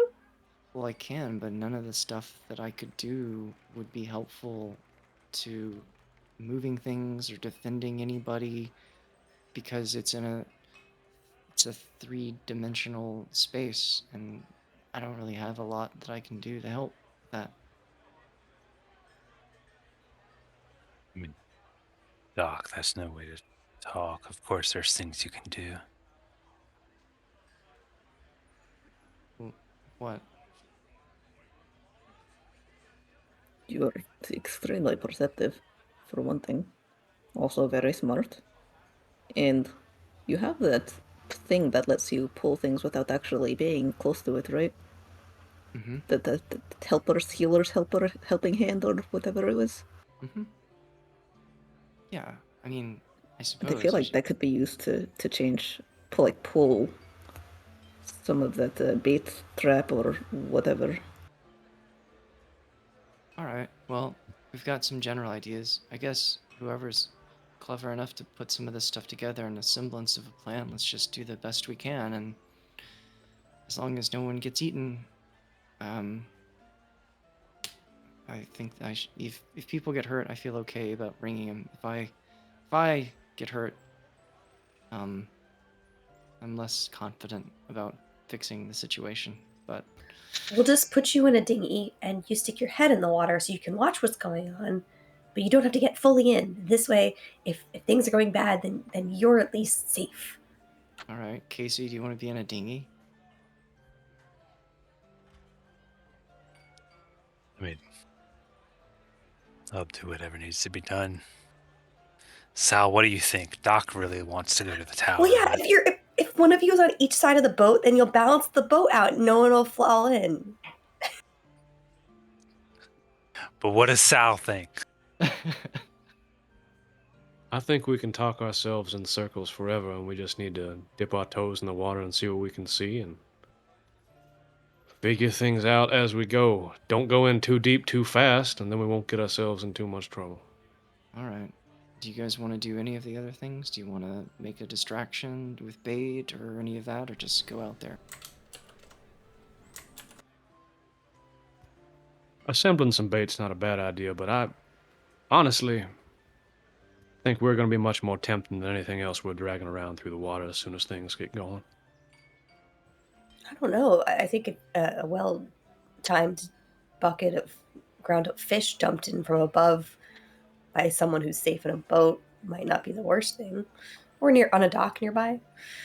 Okay. No, yeah, that's right. Bait plus the lightning dynamite will be a good No. starter. If we are in the water, I don't want anything to do with lightning at all. Well, no. That We sounds like a also bad don't before that. have lightning dynamite. No, to begin Esmond's making it. Okay, Casey and me will worry about getting some boats and some bait, and we'll distract them off in one direction of the shore. And then after we've got that set up and you guys are ready, we'll get that started, and then we'll move so that the dinghy is closer to where the boat is going to be, and then you guys swim out there? I don't know. So who's in the There's- dinghy and who's in the water? There's two dinghies. Oh, okay. How many people? Is it two per? How many people can the dinghy hold? GM. They're generally like a small rowboat. I don't know. The rowboats that have survived and you guys have at the docks, each one could hold 4 people comfortably. 6 if you push it. About 4 or 6 if they're very friendly. Or little. So maybe Sal would come through too. I'll swim. You'll have to put me in the dinghy. I do also have one serious concern. Make sure you launch that bait far enough away from the boat so it doesn't just get capsized. Oh, yeah. I mean, the idea would be we're gonna drag it behind, separate from it, go away from it, open it up, and then I'll make a distraction with it, and then we'll continue on towards where you guys are, and we'll set up as best of a system as we can to using that sort of basic principle. But if we're doing that, then 2 more people will have to be in the dinghy with me and Casey, and we'll be... Yeah, that'll be fine. Okay, that works. Yeah, 4 of us will go, we'll set up the bait, we'll open it up, and then we'll row out, and whoever's there can dive in the water from the dinghy to go into the thing. Wait, to the... Ava, why do you need 4? Well, I mean, you don't have to, but I guess if we don't, then there's going to be 1 dinghy with 2 people, and then another dinghy with like 4 people, and then that means more people have to swim. Could be 6 people. And I can swim. I'm probably faster than any of you, except maybe Kibeth, and we'll have to see about Kibeth. Okay. Okay. Well, then just me and Casey. I'll worry about getting the bait stuff set up, and then do it. I guess I can take the day to do that. I don't really need to pack. I have pretty much everything ready to go. My go bag for wherever we decide to travel to. So I'll worry about setting that thing up, and then tomorrow we'll take the ships out. If that's enough, if that's okay, if that works. I can come help you source some fish Okay. and other offal. Okay. Yeah, that works. Tomorrow morning, should we do it in the morning, during the day, or at night? Do we know anything about those fish? Like, is it better for... I guess better during... We can't really see in the... Is it dark down there? At night, certainly. Well, under I mean, I that don't much have an issue, water, but is it dark during the day? Once you get much below 30 feet, it gets pretty dark. Who can see? Do you guys need light? Do you guys have lights? Mm-hmm. I don't know if I have any light that works underwater. Well, y'all know that I have the orb that casts the daylight spell, so I can make a pretty big radius of light underwater for us. Okay. Just make sure you have something, I guess, because otherwise it'll get real dark. And you know what? Actually, now that I think about it, Shalati, I don't know who you could talk to get some of those things that make people go to the surface, but anyone who's going underwater should probably get something like that, because if it does get dark or you get disoriented, I don't know. I guess if you can breathe underwater, maybe it doesn't make a difference, but sometimes it can be hard to figure out which way's up. well, can you still make bubbles with this spell? Would you be able to see them if you're lost in the dark? I keep forgetting people can't see in the dark. Yeah, silly people that can't see in the dark. You don't qualify anymore, Ava. Oh, I'll have to show you how to do that. All right. Well, I can't think of anything Please else. do. So let's, I guess, do this. This sounds really, really, super, really dangerous, and I don't like it at all, but okay, let's go.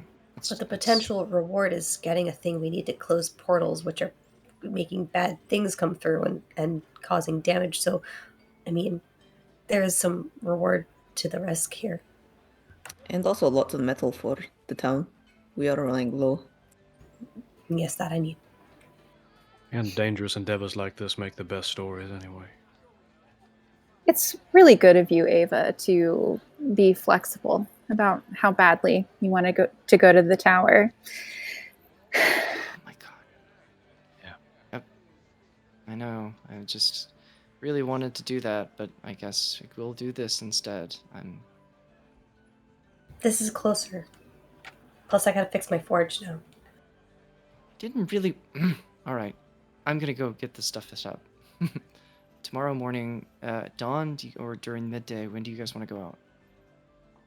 Can we like have somebody observe for most of the day today? Let us know whenever the thing's least active. Oh, Whenever it looks wait. quietest. Eve, I have the perfect science experiment for you. You could bring different kinds of fish bait and see which ones they go after the most. Just as a reminder, it's a full day journey to get there and a full day journey to get back. It's basically what Shalati says. If you're everybody else. Oh, okay. So we basically just have to take whatever we're going to with us, and we'll have what we have. How do we get out of character? How the fuck do we get dinghies? Are we carrying boats across for an entire day? Just give one a good bath. All right. They're like more nearby. Boats with legs walking for a day. Do we have wagons or carts? Like, do we not build anything in the 6 months?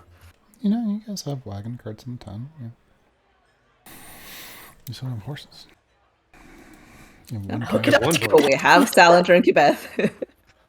We had one remaining horse, right? The one that I rode valiantly through town before the great disaster. You got one horse, you got one cow, you got one chicken.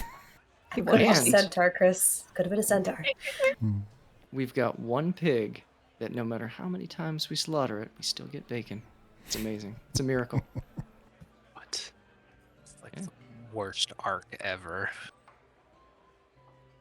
Yeah, somehow Peach is providing you all with plenty of food at the Wanderlust.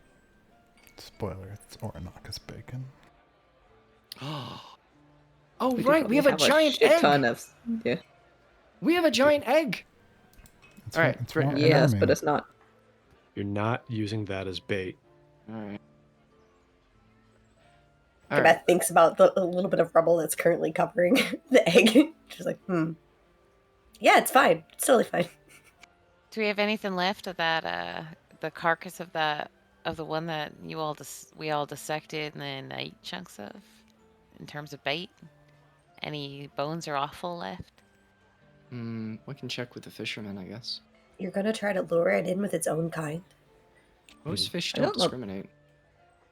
It didn't really. I mean, when I cut it and it bled in the water, it didn't seem to attract the others. So I don't know if it worked very well. Oh, it doesn't go after its own blood? It's black and maybe not tasty. Okay, that's good to know. Then I guess I'll skip I guess that. they have. I suppose they have the morals to not eat their own kind. Or they're poisonous when they're raw. You're welcome for telling you all to cook the thing. Shalati, roll nature or animal handling.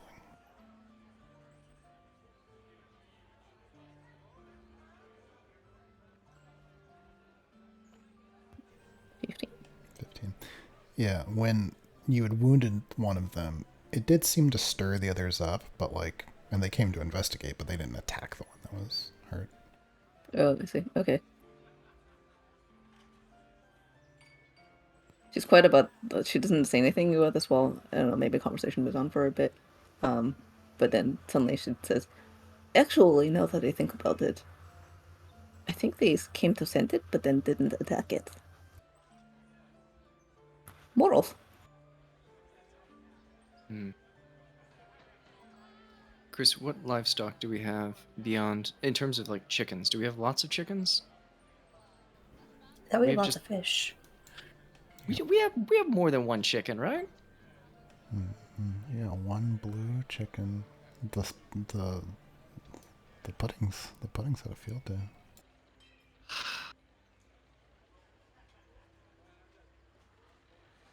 All right. What's the hunting been like around and trapping? Especially since the Orinoco has been killed.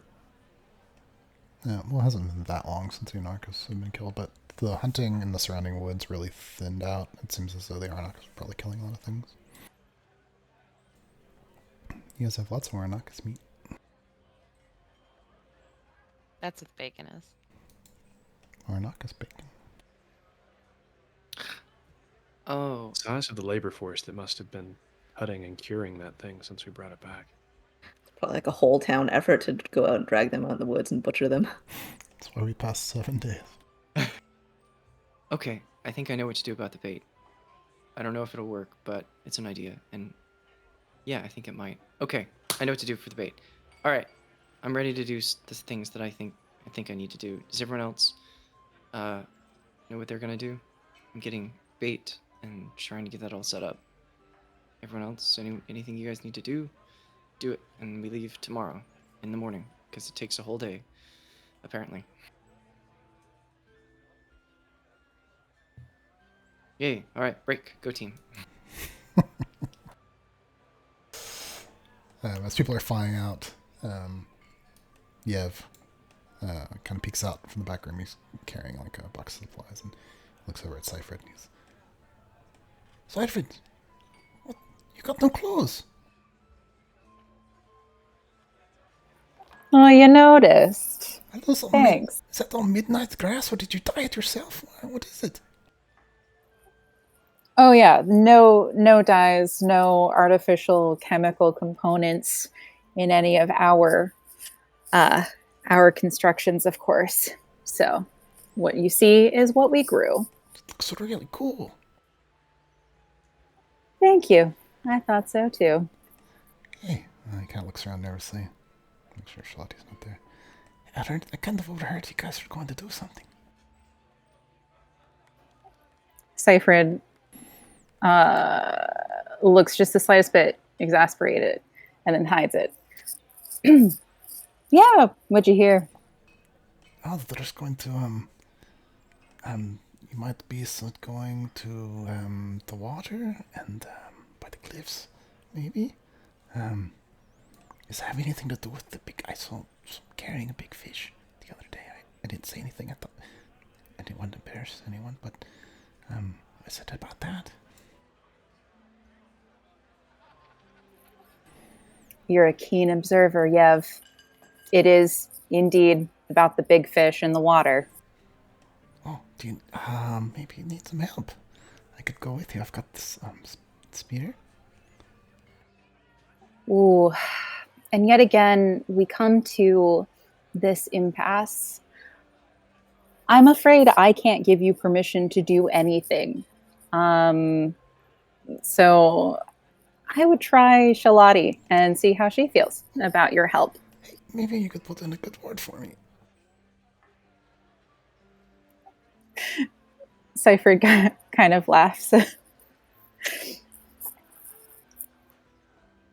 Sure, Yev. I'll put in a good word. Oh, thanks, Seifrid. Okay, I got to carry these boxes. I'll see you soon. So. She waves. All right. Montage me through this day of preparation. Montage about you? Do me.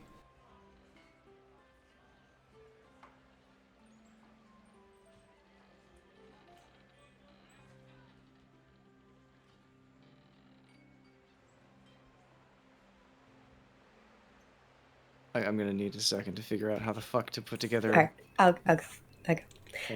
You see Kabeth back at her workshop staring at one corner of the roof is collapsed down. There's some debris around. There's some stones knocked loose from where the forge got compressed a little bit as the roof fell. There's a perfect hole in the roof where clearly she either put her head through or maybe her hammer. It's not clear.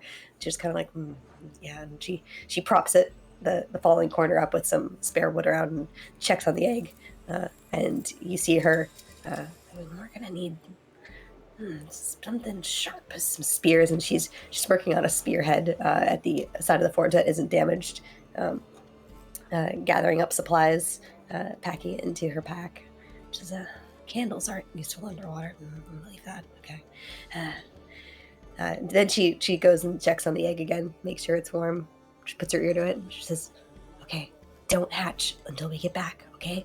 She pats it very gently.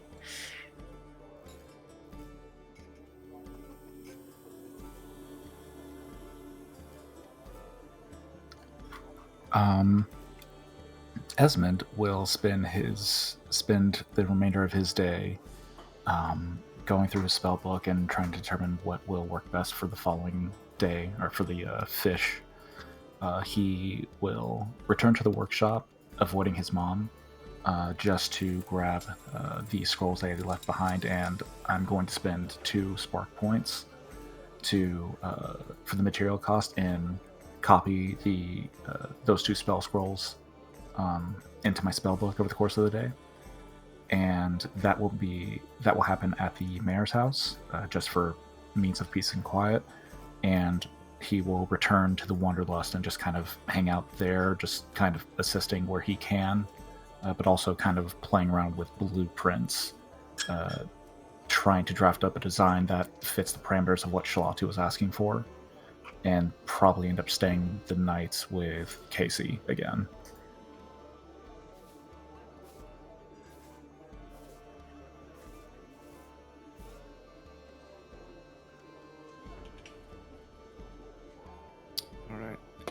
Alright. Ava is going to try to see if she can go get the ideal contraption that she's kind of has in her head, and barring that, she'll go with something much simpler.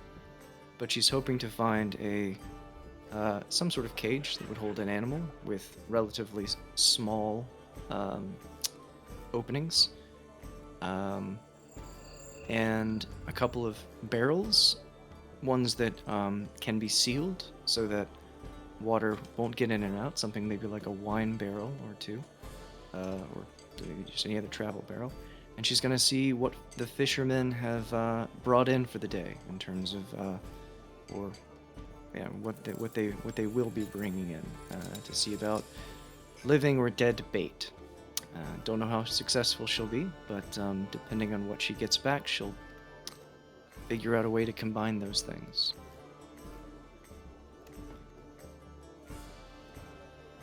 AC is leaning back casually high on one of the scaffolding of the obstacle course around his house, and he's kind of flicking his wrists over and over with his eyes closed, and there's just sand kind of shooting out from this shallow pit of water, making it deeper and deeper, and then he flicks his wrist another way, and more water floats in, creating this deeper and deeper pool of water. And finally, when it's, about 5 or 6 feet deep, full of water, he stands up on top of the scaffolding and looks down at it, and it's like, well, we're gonna do this. And he dives down towards the water, and as he does, right as he hits the water, he kind of splays his arms out, and there's this pulse of energy as he hits the water, and it kind of forms around him to create this air bubble. And he lands kind of awkwardly at the base of the pit where the sand is. And he stands up and looks up above him and to the sides of him and sees water all around him. And he looks down and it kicks at the wet dirt under his feet. And he's just standing in air. It's like, this'll work.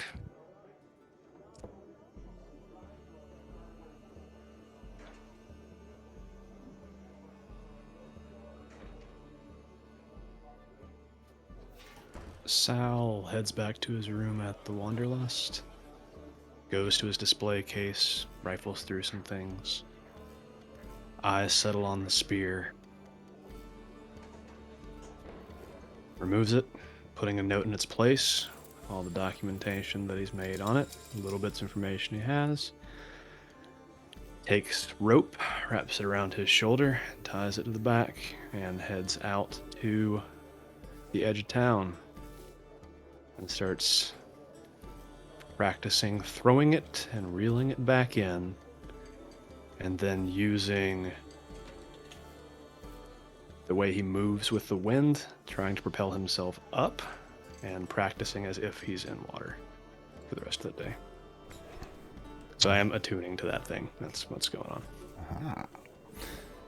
Yeah, you spend some time, spear in hand, testing the weight. The haft when you throw it, pulling back in by the rope you've tied to the back. And there's a convenient little flaring portion kind of near the haft of it. And the rope secures. After you spend some time with it, you get a sense for its weight and its balance. What you have is a +2 magic spear that does an additional 1d6 damage to demons and tieflings.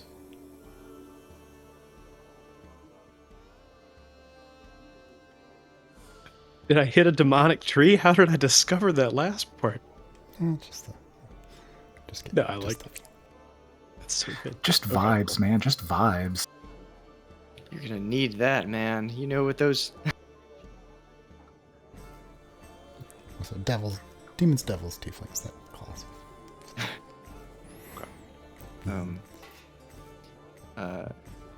While looking for stuff, or before, well, maybe even leaving, yeah, Ava's gonna just suggest to Shalati that maybe her brother could come with us, if just to help carry stuff and watch things on the shoreline. Like, he doesn't have to get it.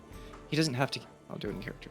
He doesn't have to like get in the water and be dangerous, but like we have to travel for like a day, and we're still gonna be in a safe place. And he always wants to feel included, and this would be like maybe a safe way to have him like come along without him. You just forbid him from getting in the water, and he should be like fine.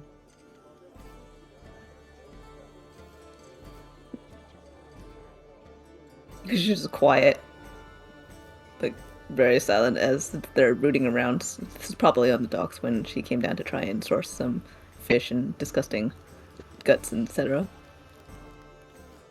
She eventually just finds the barrel that someone had told them about, where they dumped all the chum and offal, and holds it up, and then drops it at Ava's feet. Some of it starts to splatters out a little bit. It's this awful stench. And says, "What are the chances, do you think, that if I said no, he would just sneak out after us?" Considering we're just going here, super high.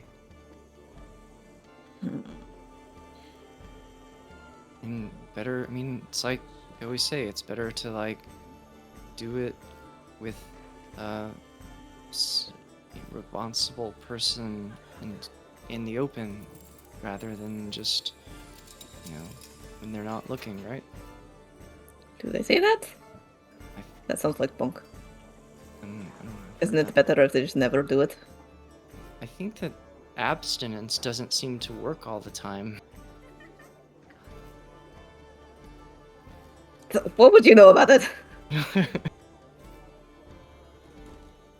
Speaking of which, actually, I don't think we want to carry this stuff smelling the way that it does. Out of character, does the barrel seal the stench in, or is it pretty rank even with the barrel closed? Oh, I mean, you know, you could seal it and hammer it shut and all that kind of stuff. Sure. Got a different idea. We don't need that much chum. If we use some water in that, we could have Casey freeze it, and then it wouldn't smell while we're carrying it. Wait, isn't it cold enough to be frozen outside right now anyway? On and off sometimes. Oh, well, if it's gonna freeze anyway, then never mind.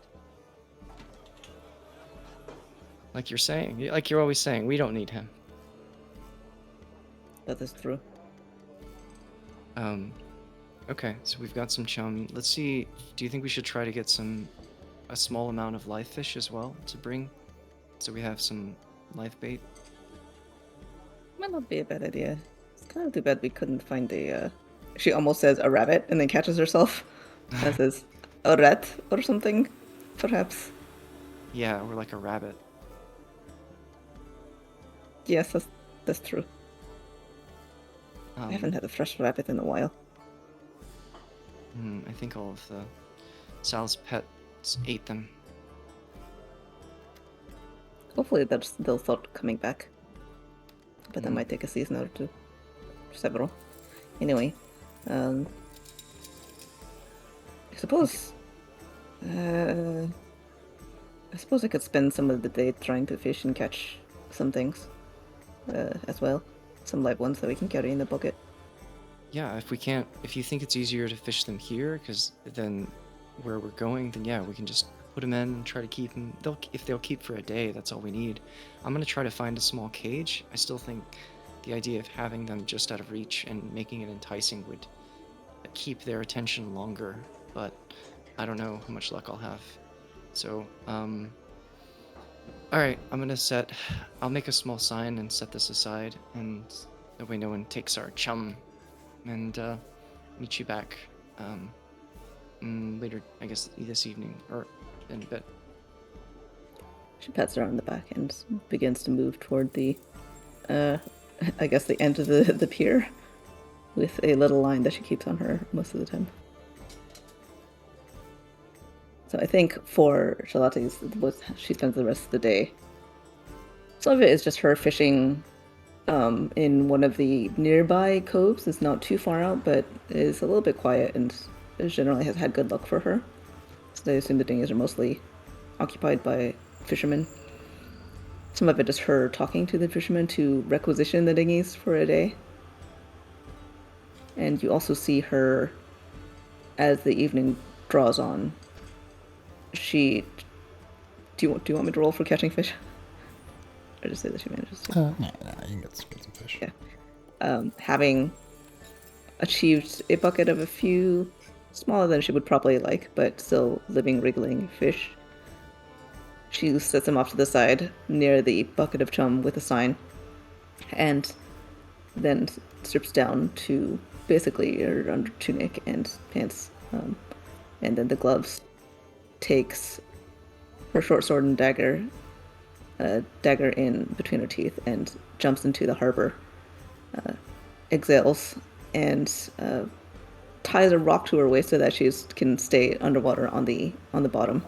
And then you see her cutting and thrusting and making motions beneath the waves.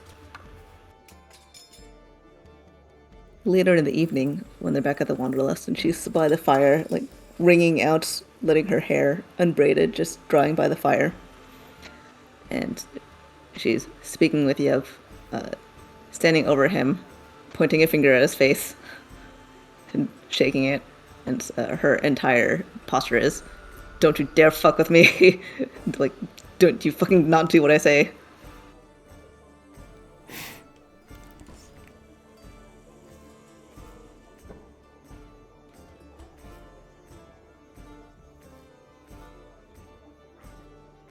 Oh, I think also, and then later, she finds Ash, and the posture and speaking is somewhat different as she gestures toward around the entire inn, and then gestures toward Peach, and it's considerably calmer and more laid back, and Jen spreads her hands in like a think about it gesture.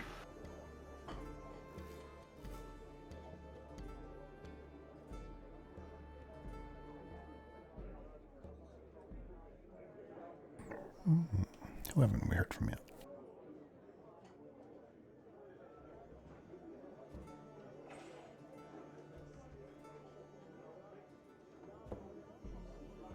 You go Rhea, Cypher. Give us a little glimpse. A little glimpse of your prep.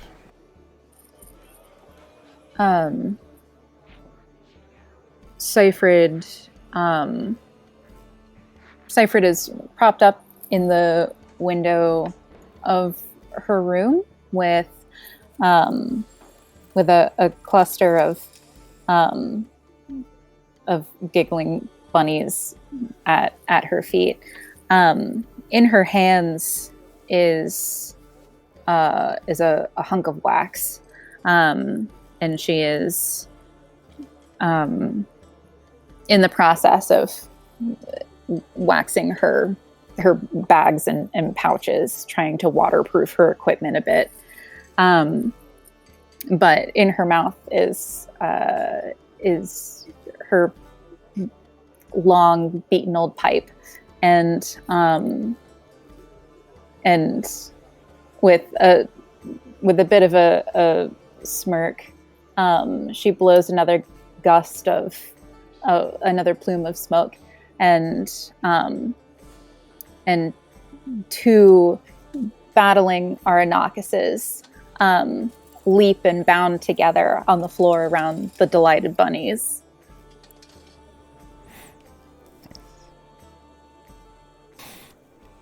Give us a little glimpse of what Araya does that day.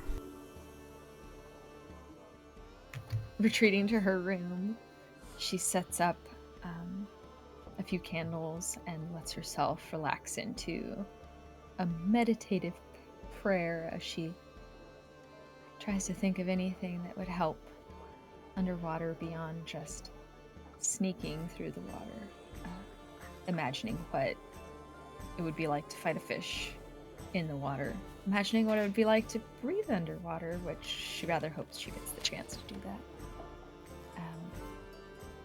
But after a long meditation, she stands up and stretches out, her legs kind of having lost feeling in the hour of thoughtful prayer, and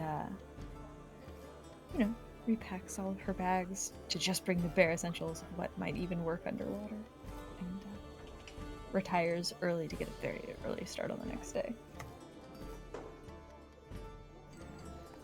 I heard from Peach yet to get your montage. No, but I was away for a few minutes, so I kind of missed the beginning of it all. I'm fine with Peach skipping this montage. I'm not ready for a scene. Okay. The day passes. Next day comes.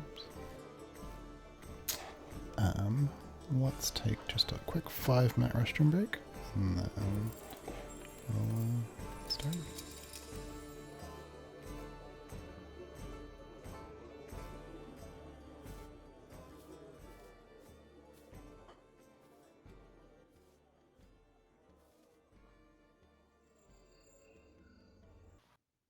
Not that strong. I'm pretty sure we don't. Do any of us have that yet? We've talked a lot about enlarging. Do we have shrinking? Could we just make these boats way easier to carry? Just one, though. I think For it like lasts for like a 10 minute. minutes at a time. I mean, I'm not entirely unsure that Kabeth can't just carry one of those boats by herself. All right, so we can transport them easily We enough. probably both could. How close can we get before we put the boats in? How about that? We'll go across land, and then as close as we can before we have to, like, walk down the shoreline and row from there, maybe? So...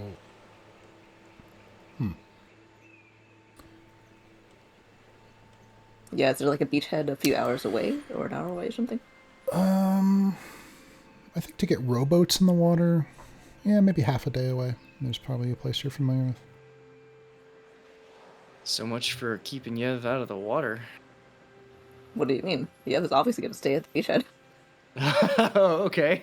Fair. Poor guy. I mean, actually, not sure. I'm alone in the wild. There's probably still some stray Aranakases. Alright, the 23rd day of autumn has come. It's a clearer day today.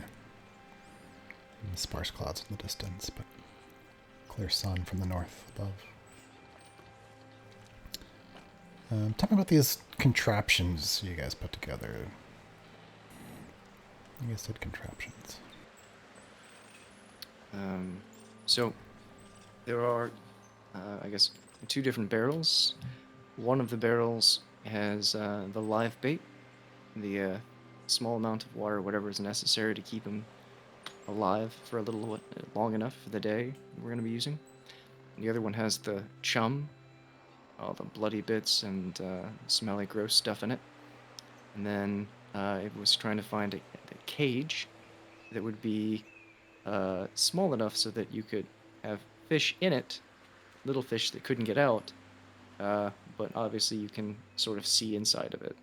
Think of like a fish jail, a little fish jail. Yeah, I think you guys have some, still have some chicken wire kind of stuff from back in your chicken days, and you're able to get that all twisted up into basically a little crab trap. You also have crab traps.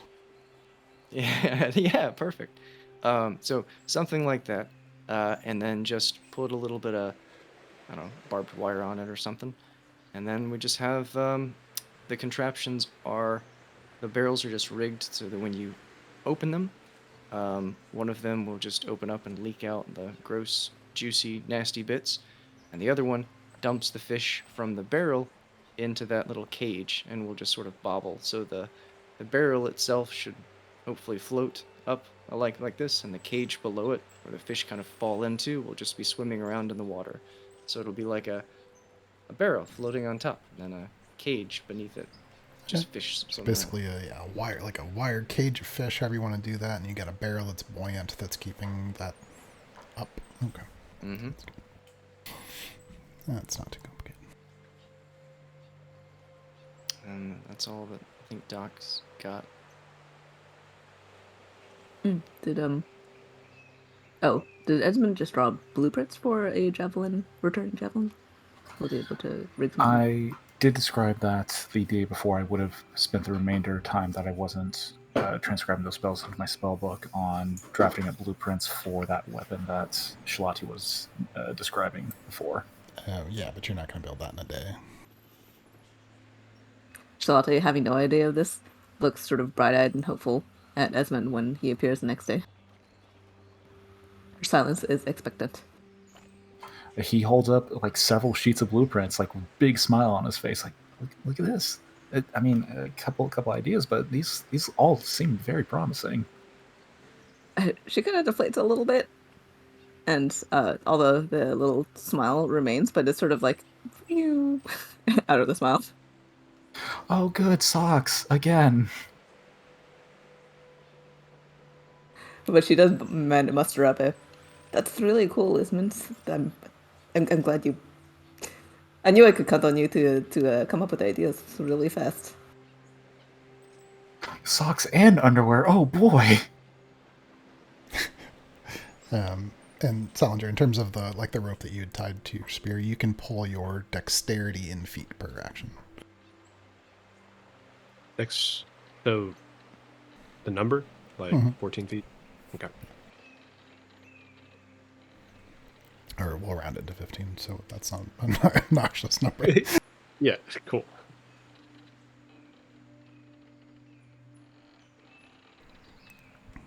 All right. Oh, I also made a spear, just to be clear.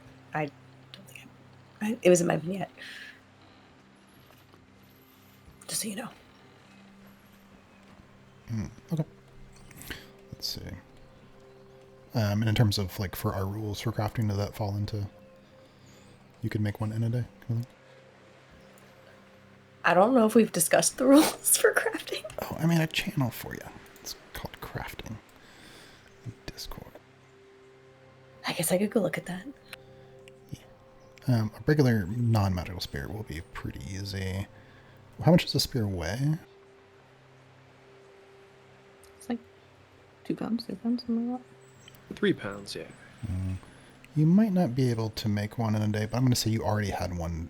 Just a regular spear, it's fine. You just have one. Canonically, Kibeth had lots and lots of random shit she made that's just kind of around. So I figured she would probably just put a handle on something she already had. You're just finishing off something you'd already been working on, and that's fine. Also, I think we armed Yeb with a spear, so maybe just take his. Hey, wait. Don't leave the boy unarmed.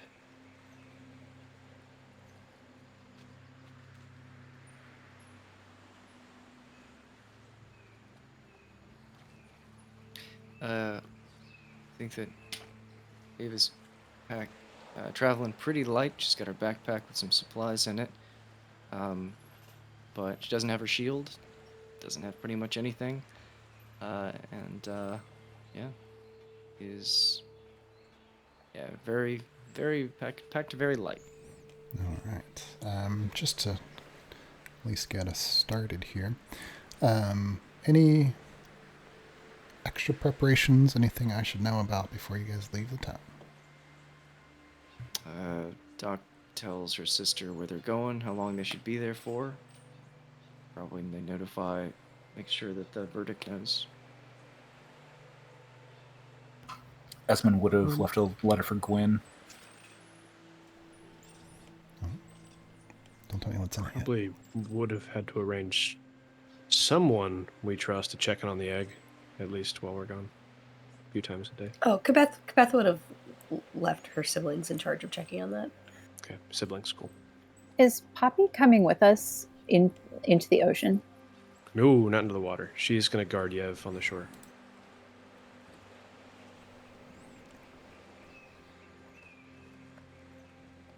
Well, I'm going to try that. I hope she doesn't jump in after me. Peach just gets rid of the majority of her gear as well. She's bringing with her what appears to be a small, slightly worn and then repaired and re-repaired, but in a cute boho way. It's got like a big flower applique on it made from like multiple different scraps of fabric. So she's got that slung over one shoulder, and she's reduced the amount of skirts that she's wearing to one skirt.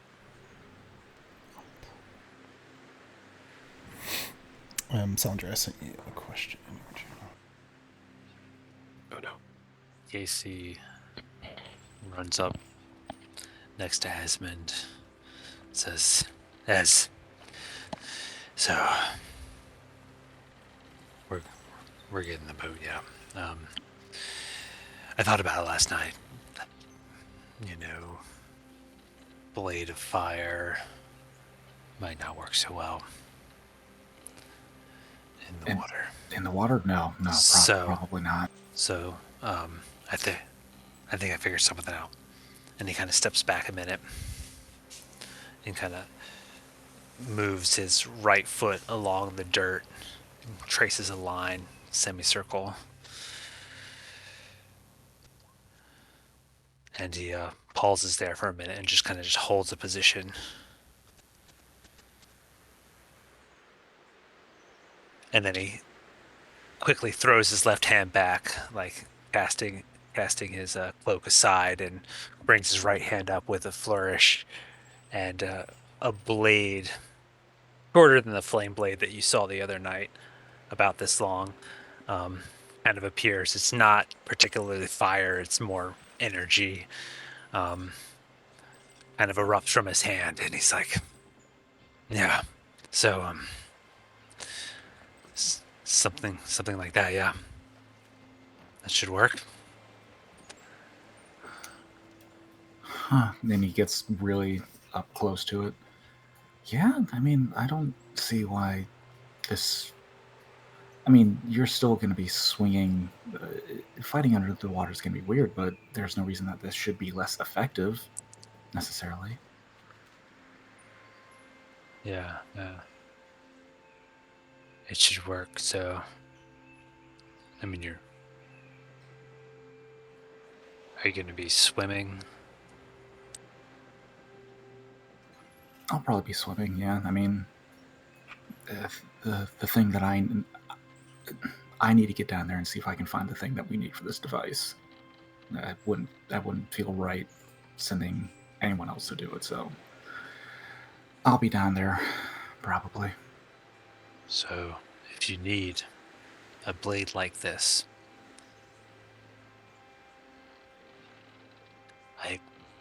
I focus on a point in the center of me. Just a ball of fire right in the center. And I draw out from that a sharp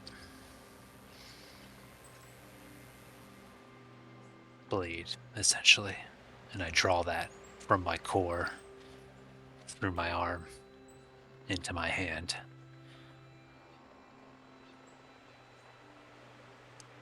So if you need one of those underwater,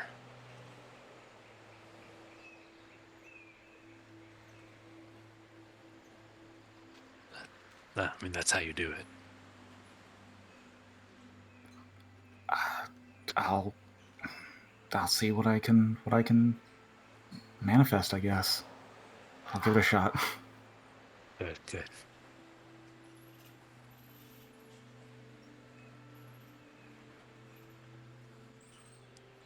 As Casey kind of turns away, he says, "Oh," and he snaps with his other hand, and another blade kind of erupts from that one. Says, "You can do 2 as well." Man. He throws them both into the ground, and they kind of sit there for a moment before they dissolve away. Desmond just turns, mumbling to himself, how's he so fucking cool all the goddamn time?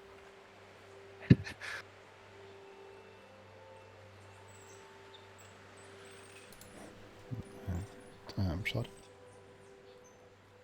Out of character question. If they take the boats to this halfway point with the beach, would they then be able to row down along the coast while Yev and Poppy pace them on the shore? Yeah. That would. Yeah, you could have people in the water and on the shore at the same time. Well, on the cliffs at the same time. Also, quick question: can you move your microphone to the other side of your? Just so that you're facing the direction it's on. Also, folks, sorry, but I have to run. I have to drive very early in the morning. Okay. But I look forward to hearing what all happens and seeing what you all get up to. Get some rest. I'll let you know if all your friends die. Thank you so much. Bye, Kate. Peach is the sole survivor. Good night. Because the Peach and Poppy in Yev show. Now that song's in my head. The Hoff is in there. Well then, before too long, you've left Shepherd's End through... Also, just make sure no one else had any additional preparation they want to do, right? Can we get the knotted ropes for Yev to anchor? Knotted ropes? Knotted ropes are easy. Just All right, you tighten ropes and you knots and ropes. All right, some knotted ropes and whatever those pythons. Put them down. Awesome, we're good. Cool. Yeah, before too long you've left the town of Shepherd's End through the eastern gates and made your way into the fields and across the farmlands and into the hills. The journey will take you all the day. Back in Shepherd's End after you've left, Verdict with Edrian swings his sword through the air out in the yard, cutting left and right. He kind of rolls his shoulder out, puts his sword up into its scabbard on his back, clenches his fist, and on the clockwork and the gears spin. There's still some pain. One more week. That should be enough. Heads back inside to the table with all the maps. Starts going through papers, old records, writings from the mayor, and other things collected from the town. And a map at the edge of the table catches his eye. The one with the tower. He reaches out and pulls it over. Taps his finger on it a few times. And there's his eyes. On the other side of town, Ash and Sasha walk together, speaking quietly. In the Wanderlust, Blue Chicken walks along the railing. The feather falls down.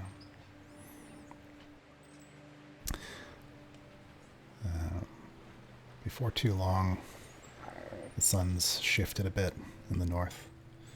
It doesn't move all the way across the sky like it used to, but just circles there, dipping below the horizon for the night, curling up. Even noon now is not much more than what a late afternoon used to be. There's warm, beautiful sunlight on a cold day, spilling across the land, carving deep shadows into the south. The land on the way to where you're going is beautiful despite the terror of what awaits you. The angry, choppy sea sends the scent of salt up above, and ever is there a storm on the horizon. By the time you reach the only place that you're aware of where you'd be able to get a boat into the water, carrying it's been difficult. It's a long journey And the recent months have made your bodies strong. And you know that just a bit of rest, you can recover from this kind of fatigue. But there's sand beneath your feet here. If you go past here, you won't be able to easily get boats in the water. But yeah, that's the boat. His end of the boat down. And says, "Oh, okay. So what are we doing?"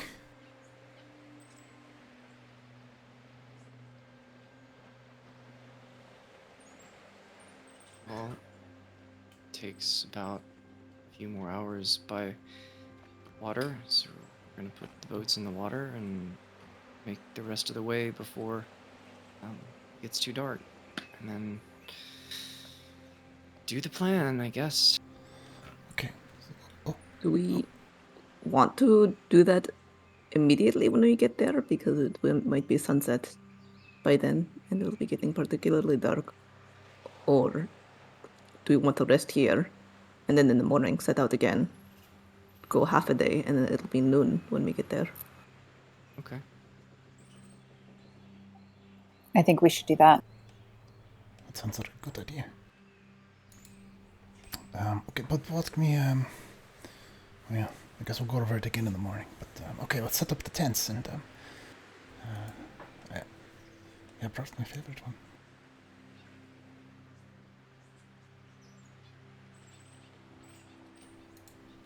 But before too long, you have the tent set up, a bit of a small campfire going.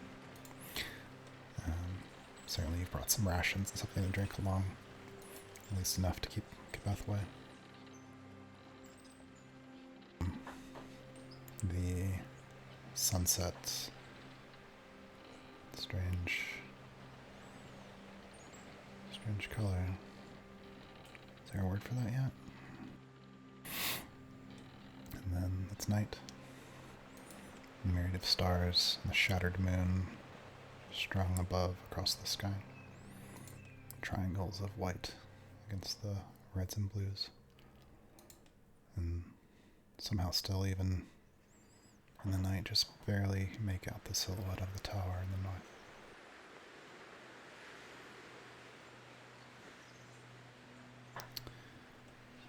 I managed to get some sleep.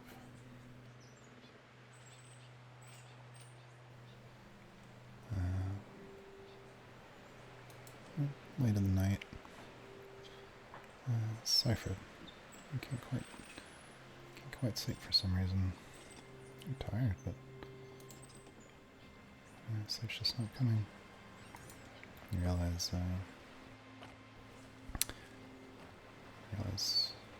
see Esmond stirring a bit. He's not asleep either.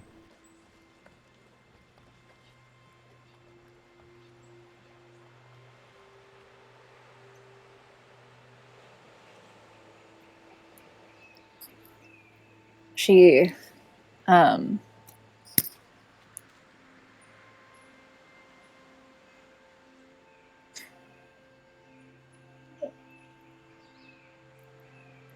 she sighs, exasperated, and then stands up to stretch and walks a bit closer to the shore, looking out over the night sky reflecting in the water.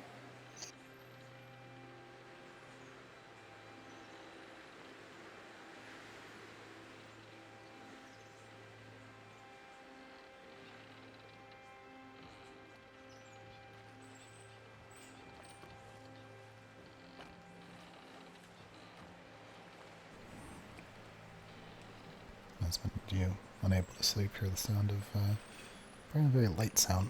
Cypher's footsteps in the sand and shell. He'll sit up with a sigh a moment after she begins to walk away.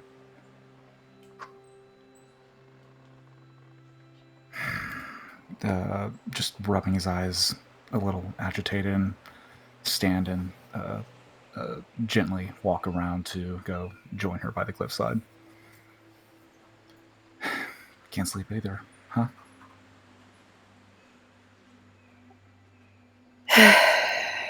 No, No luck. It happens. Pretty commonly these days, I guess. How about you?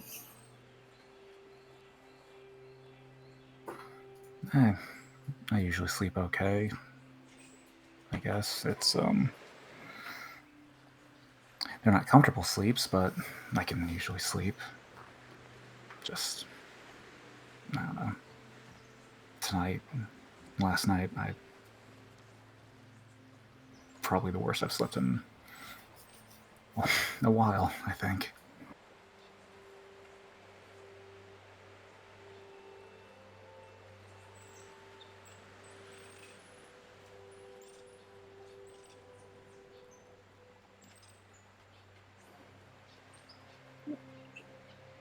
She kind of just takes that in.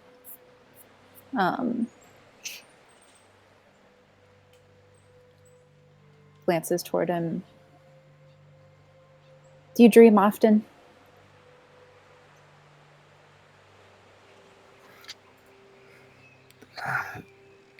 Presumably, I don't always recall what they are, but I would say often enough, yeah, I guess. Why?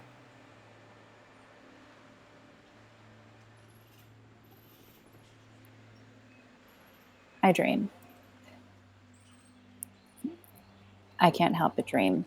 I can't help but just relive everything time and again, night after night, whether it's good, whether it's bad.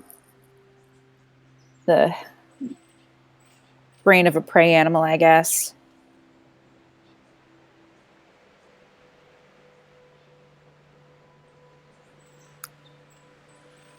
I don't know. I don't really have a point.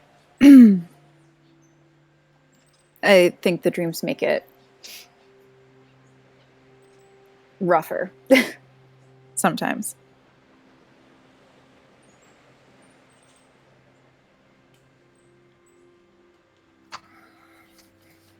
Esmond absorbs that and kind of stands awkwardly for a moment before he responds. You know, it used to be that I would dream of the sky, if that wasn't cliche enough. But I often would, the dreams that I would recall, it would be of me in the sky, just free, I suppose. It was just a nice feeling, and then I'd wake up and the nice feeling would evolve into a workday with my family, and it was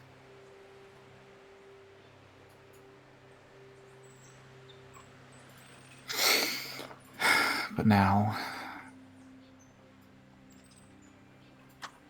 they're it's if I dream, it's not of the sky anymore.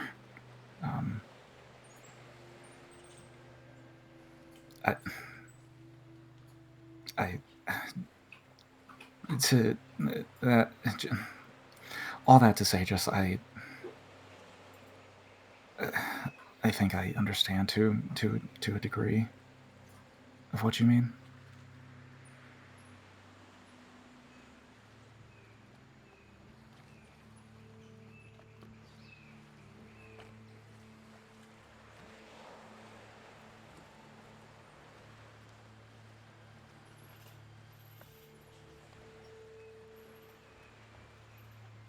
She seems to mull that over for a while.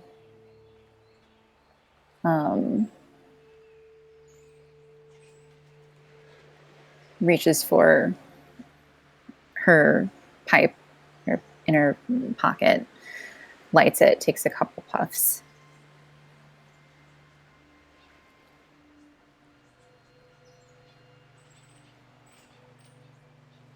There isn't a way to there isn't a way to get rid of them, is there?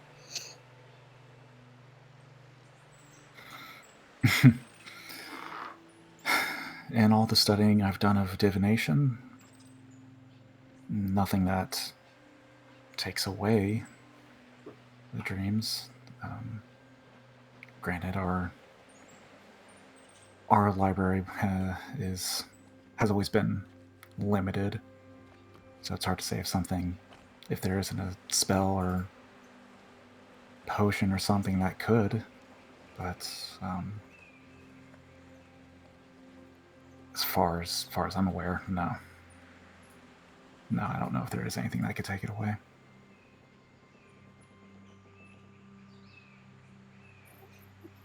She lets out a long puff of smoke that turns into almost like the figure of a small man drifting through the air and then flying away, evaporating into nothing. Well, it's probably for the best.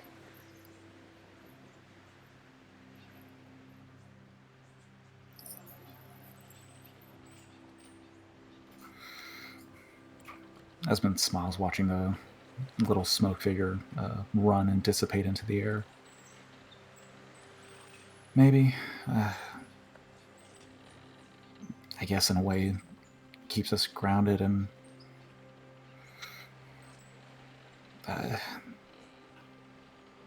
there's a, I don't know, there's a, to a degree, I suppose there's a comfort in the knowledge of knowing that some things can't be forgotten. And whatever you choose to do with that, I guess, is kind of on you.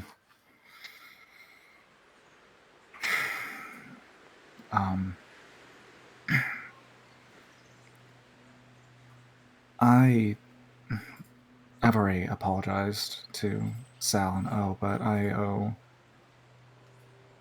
all of you, the rest of you, an apology as well. I guess while you're here, while I've got you, I just, after everything that happened, I just kind of buckled down and fell into my own little world. It was difficult to leave the house, the workshop, and I should have tried to have been there for all of you, and I'm sorry that I wasn't.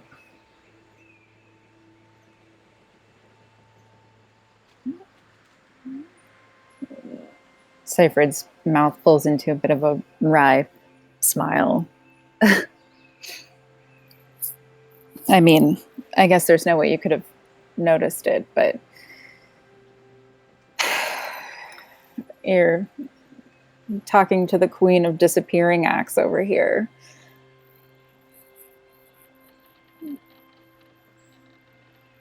However, someone needs to recover from something like what all of us went through.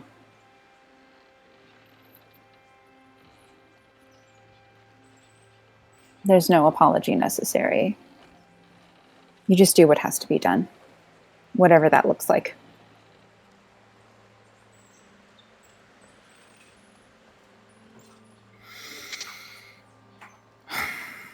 I know. O and Sal both said something similar.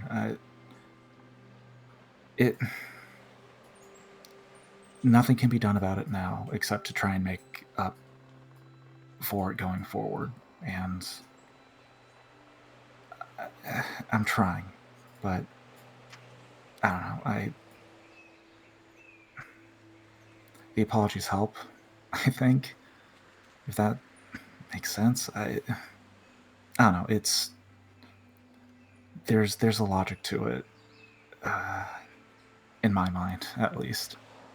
It's part of trying it's part of me trying to make sure that I can look after all of you better, I guess. So, I'm sorry, and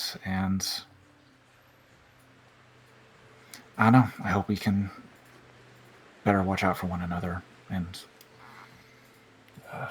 everyone else.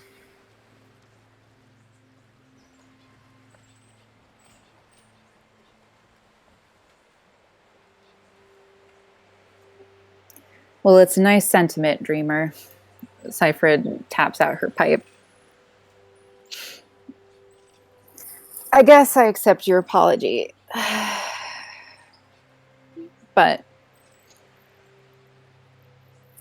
the important part is that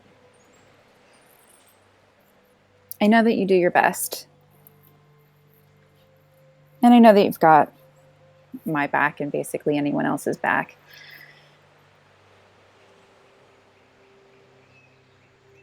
And I don't know if it always seems like it. But you can count on me. Don't tell anybody. Just know in your heart that it's true. And she'll kind of like give like a short bow and head back away from the shore. Esmond will call out as she's walking away. Careful, if you start being honest, you're not going to be able to play coy for much longer. Until he's actually going to sit down and just kind of stare out over the water, listening to the waves and the wind before returning back to the camp to sleep.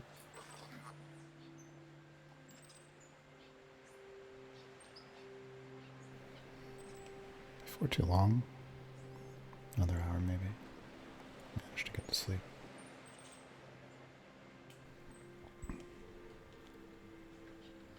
Salinger, you're somewhere between being asleep and awake. Maybe the edge of a dream, still clinging like a mist. You could feel Celoris's spear in your hand. Been training with it so many days. And you wake up. And there, just as you open your eyes and cross the other side of the campfire, smoldering ashes, you see a Rhea waking up.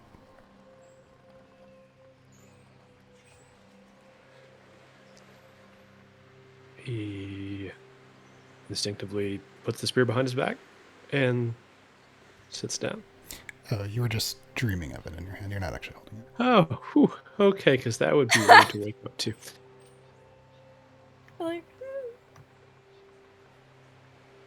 she sort of wakes up slowly, like stretching out, like completely, like arms, legs, tail, like full stretch. Looks up, sees that you're there. I wasn't watching you sleep or anything. I just happened to wake up just a few seconds ago. What? Oh. You know how in stories that they're supposed to, like, do a watch? Are we supposed to watch? Is it scary? No, this is just a camping trip, right? Like, we're fine. We're fine. I hadn't thought about that at all. Maybe we woke up for a reason. We should really take a look. Just to be sure. She, like, stares out into the dark, kind of half twilight of the night. You do remember I can't see in these conditions, right? But you have a warrior's instinct. Obviously, it's why you woke up. I might have... I'm just... One second. Let me... She stares beyond the campfire, but mostly she doesn't know what she's looking for or watching for, and everything's... Have you both make a perception check? Everything's A-okay.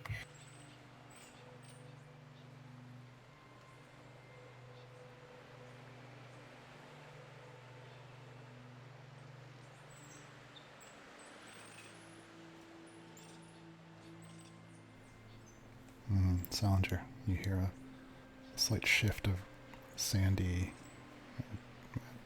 shift of sand and a thump coming from the edge of the camp. You can't see anything over there, it's too far in the dark, but you heard it for sure. I did just hear something coming from that direction towards us. You should grab your weapon and we should just take a look. Make sure nothing's sneaking up on us. What if something's sneaking up on us? She sort of like goes to his side and is like, psh, psh, psh. Alright, you see one of the barrels that Ava had brought. It's been knocked over.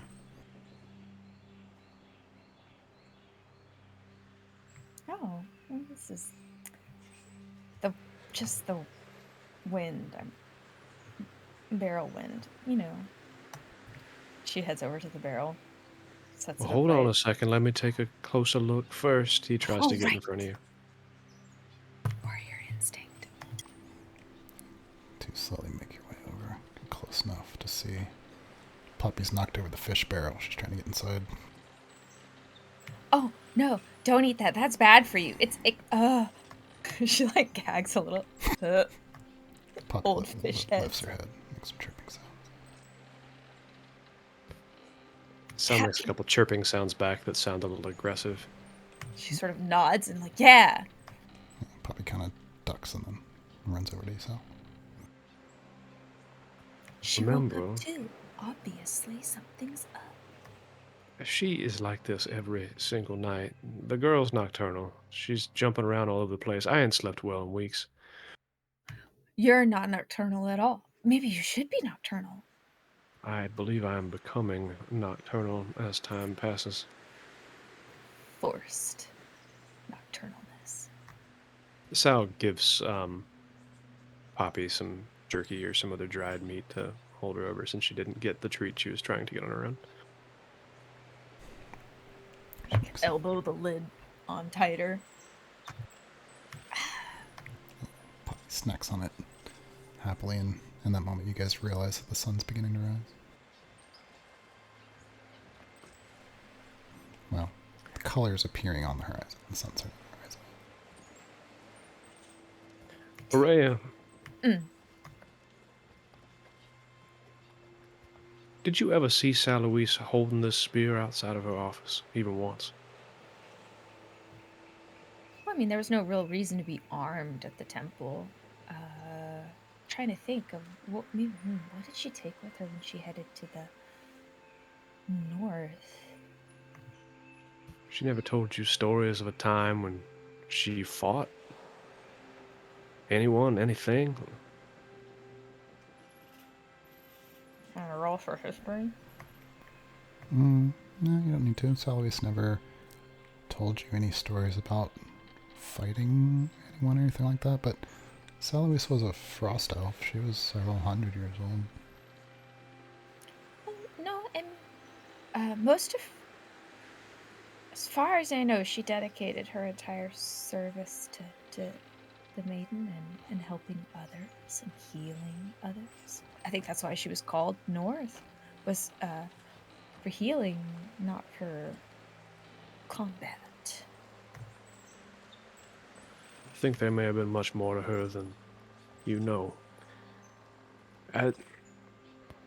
Things have stories weaved in them.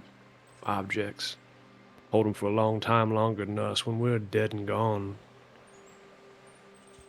things folks used as tools, as weapons, as armor, as shields, as protection. I don't know, there's just something about this that maybe she didn't use it. Maybe it was something somebody she knew, something before her, I don't know. Used what? This spear. This thing right here. Oh. Oh, why? Is it special? I've been getting to know it, and yeah, a little bit. It's definitely magic. Oh, that's great. That'll be really useful. I know that people use spears to fish, so especially useful right now.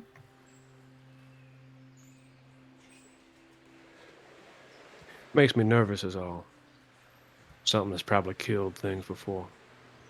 Well, I thought you loved the history of things, of the temple and places. There are plenty of places where people have died. Does it give you the same apprehension? It's one thing reading about stories. It's another thing living them.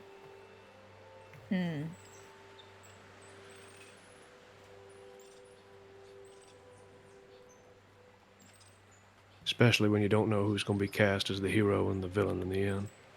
Well, that's obvious. You're going to be the hero. I can't imagine you doing anything villainous. Can you? It seems so. Can you imagine? You need more mustache than you have to be a villain. Scratches at the little bit of morning stubble he's got going on. See, I'll just start to worry about you when you start to look the part. I'll make sure to shave regularly. And anyway... Cleanliness, godliness, yes. I guess what I'm getting at is winners that write the story, and we are just holding on.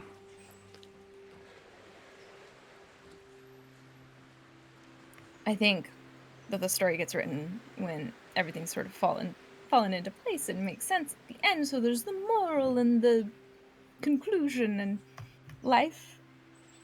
Well, you don't know when that's gonna happen, so better not to worry about the story while you're making it.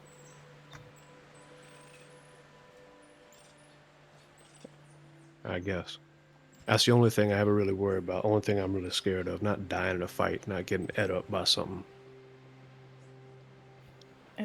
My story not getting told right. Well, you obviously need to start taking time to make a journal right now. You know, I have Sal Luisa's journal, and her story is, here, and then when she comes back from up north, there'll be new chapters. Yeah. I wonder what story Poppy will tell about you. There once was a man who found me. I liked him. I didn't bite him. Poppy chirps. He beat me senseless and we became friends. I mean, that's one way of telling it. Do you think Poppy would have told it that way? He was mighty. And bested me. I don't know. You know Poppy. Yeah. Yeah. You'd probably tell a good story. But a better one if you give her more snacks. He hands her more snacks. Yeah. You tell your friends. This guy. At that point, the sun just barely begins to crest over the horizon. And then they start waking up. As they're waking up, you know who tells a real good story? It ain't always true. Well, it's catchy. It's Casey. That boy can lie his way around to make anything sound good. Do not try to have a philosophical or theological debate with him. He is bananas. I will make sure to avoid that at all costs. Nothing sacred to that man. These are the strongest feelings I've ever heard you have about another individual's beliefs. Well, I like Casey plenty. It's just almost shocking. I didn't know how to respond. Or just that particular topic, yeah. What's that about you liking Casey? What? I was telling how you spin a great yarn, Casey, that if I needed someone to recount my heroic deeds, you'd be very high on that list of folks I would request. Ooh, so you should feed him more snacks. You want a snack, Casey? There's snacks? I have hardtack. Sal's gonna kind of jokingly just toss some bread at him and hit him to wake him up. There you grabs it. Sounds less than appetizing. He kind of points at Araya. It's good for your stomach and tastes like nothing. I'll eat it. I mean, if you're not gonna have it, She I'll take it. breaks it in half. It's good to kind of soften it in your water first. It's really hard. Kaveth holds it up and kind of like looks at it, and well, I gotta go find some water. She goes off to find some water. Salinger, there's no doubt that the tales of your deeds will be widespread.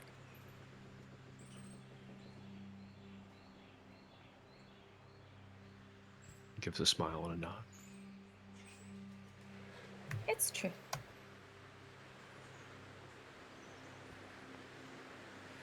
Well, hopefully this one goes well. We don't all end up becoming fish food. Or assuming that big old shadow Shalati saw is even a fish.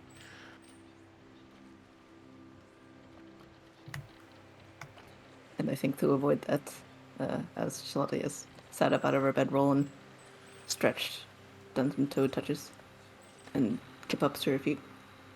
I think we'd all better do our morning stretches and warm-ups, And she pokes Yev in the side with her boot.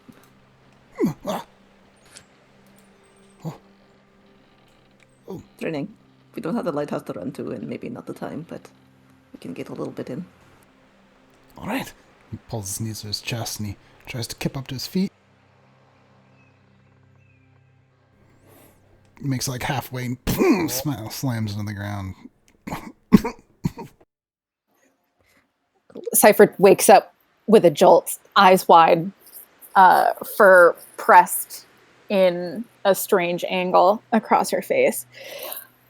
Oh, is it?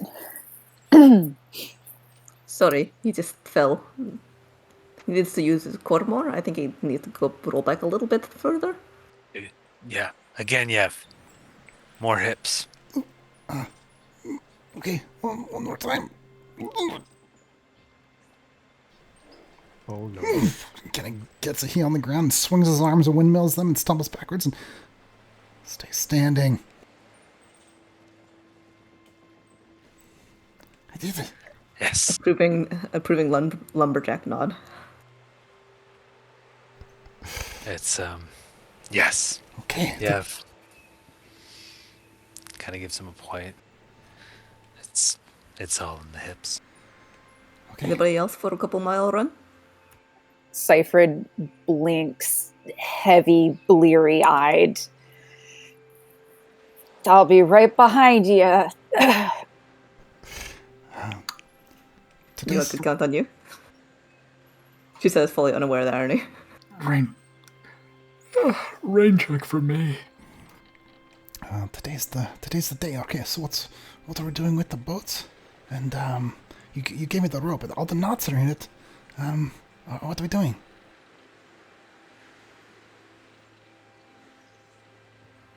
We'll tell you on the run, and then we'll come back, get some breakfast, and then be on our way. She looks at the others. Wait, you're running for fun? I thought we were running to... You never know when you have to outrun a big giant lizard. I want to save that energy for the lizard. Cypher at this point is up and doing some stretches. She quickly finger brushes her long hair and continuing her stretches. I don't know. It might be a good idea to limber up before doing all that swimming.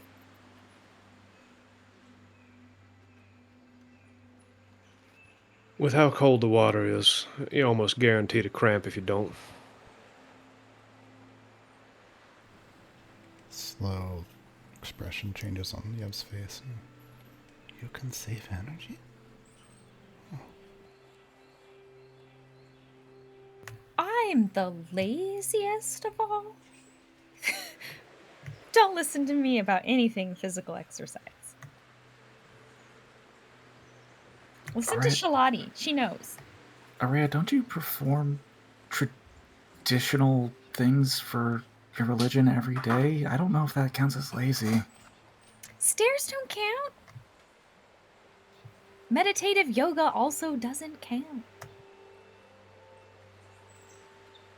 I remember trying that when I came to visit you a few times, and this is really hard.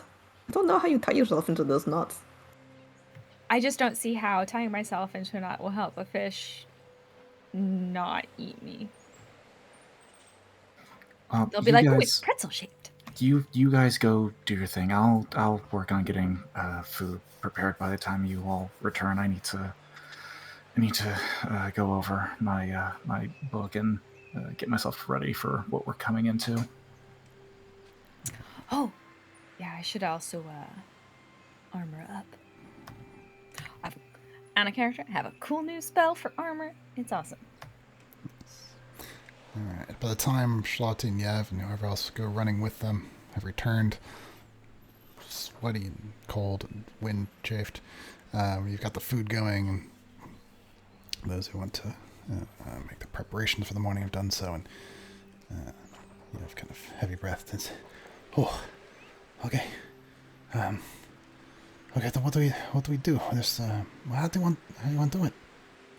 I thought Shalati was going to talk to you on the run. What? Yeah, that's I did tell you, but that was like a mile and a half ago, I think. I think it's one of the dangers of exercise where the blood starts to flow and clog your ear holes. Actually, it's a sign. Really? I got to admit, I couldn't hear the sound of me breathing. Maybe we should go over it one more time.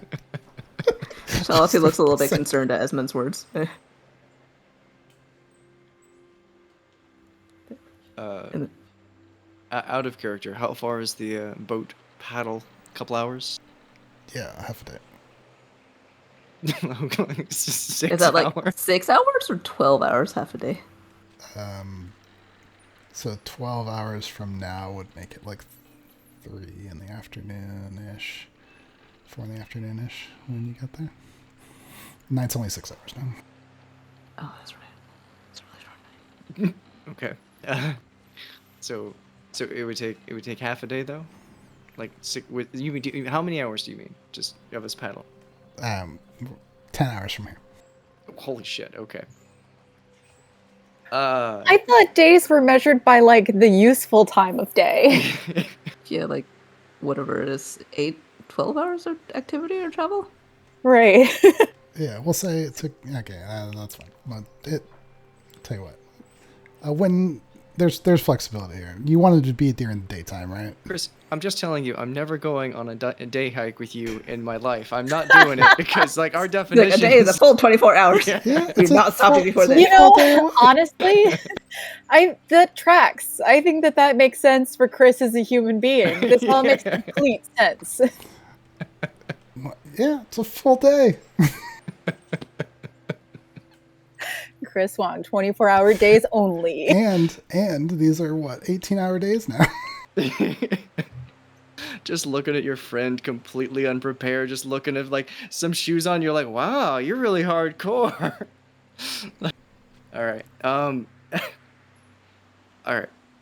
So, we're gonna put the boats in here and make our way along the shore, and then I think that we have the ropes that need to be taken across the land to the point where we're going to meet up, and they'll be anchored there and used as an emergency to get to scale the cliffs if we have to get out that way. But yeah, we're going to get in here and then sort of rally at that point, and from there, me and Casey are gonna, I guess, take one of the boats with the supplies a distance away and set up the distraction, and everyone else will take a different path, and we'll kind of meet above and around where the sunken ship is, hopefully with the fish all distracted. Before we separate, we'll need to take a couple moments for me to kind of activate this scroll on us. So if anything happens to anybody, you or O, both of you will be able to breathe should underwater should anything happen. Okay, so I'll be out on the cliffs. I've got these ropes. I've got the hammer and the pitons, and I'm going to hammer them in so you can climb up if you need to. Mm-hmm. Okay, and you all be down in the boat? Well, everyone but you and Poppy will go with you too, I think. Okay. I can do it. Yeah, you watch out for us, Yev, and Poppy's gonna watch out for you. And who all is swimming? I'll be swimming. Shalati as well. Ez. And, Cypher. Kabeth. Yeah. I'll be swimming. Well, it could be. Wait, are we talking about swimming along the way or swimming? There's enough. I suppose we can. There's enough room in the boats. Oh, I thought we Yes, meant. I thought we were just identifying the swim team for when we're there. I'm definitely not swimming from here to there. It's just half a day. You could not pay me. I think it would be 4 and 5 people basically, and probably 5-1 is like the smaller people. Yeah, so 5 people, whoever can fit, and then the 4 with the barrels and the other supplies. And how long between when we part ways and you guys reach the boat? I guess that they will get in position and then we can signal them somehow, because we should be within shouting distance. Is that okay to shout around fish, or will we be able to hear each other over the wind and waves or whatever? Well, Shalati said you can see part of the ship from the surface, so you'll see the ship. We can probably. I also have my horn. Yeah, fish don't mind shouting. And as far as communication, I think Shalati it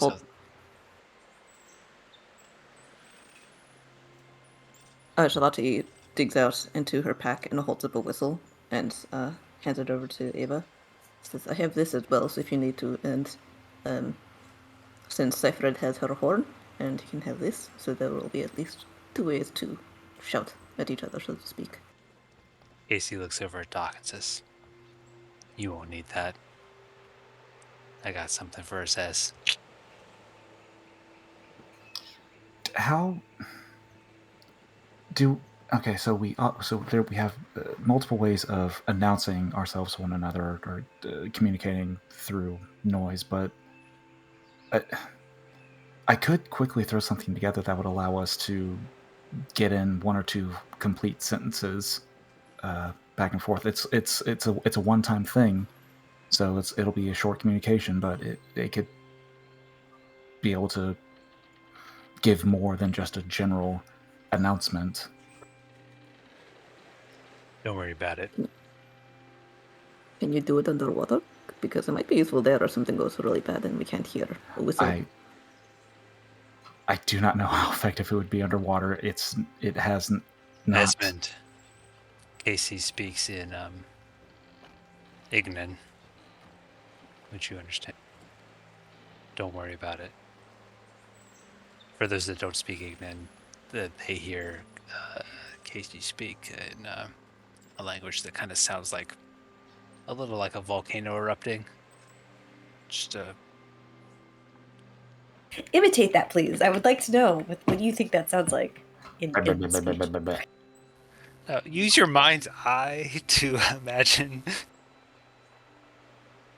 It's a full sensory experience. Casey. Use your creative talents as a bard, a real life bard, to imitate There this are sound waves that just pass through your core as Casey speaks this language.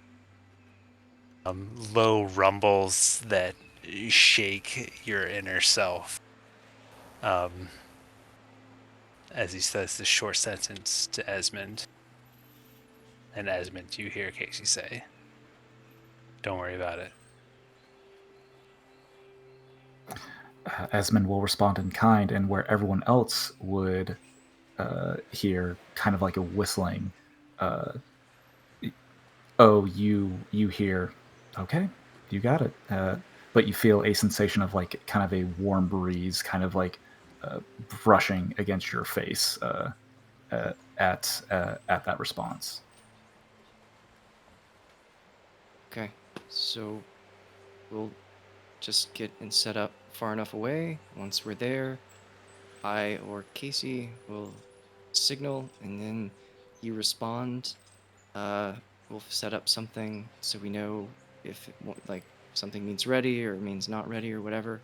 And when we know you're ready and we know we're ready, we'll release it, and then we'll wait for the fish to come, and we'll let you know once that's happened, and then you guys do your thing, and we'll meet you towards the ship area. Do we have like different numbers of toots for good to go, bad, don't? We can set that up on. I mean, we've got a few hours to paddle, so we can figure that out. I was gonna say that in the time of travel, I think it would be just for the sake of expediency, we determine what over the course of travel, we determine how to communicate with one another, both through the series of horns and also the people that are underwater that will probably not be able to communicate using mouth words. Sure. Out of character, you guys can set that up during the week. Yeah. Okay, are we ready to get going? I can head up there. I think so. Shalati has a look of foreboding. If we're about to separate all of us, we're gonna need to cast that spell. Unless we're meeting back up at some point. Do you need to cast it on me? Yes, I do. I mean, everyone's going to be included, but how including 10. Peach, and you have 10. Okay, so yeah, that's going to be everybody. I don't know if I've had a spell cast on me before. This is exciting. It's going to sting a little, yeah. What?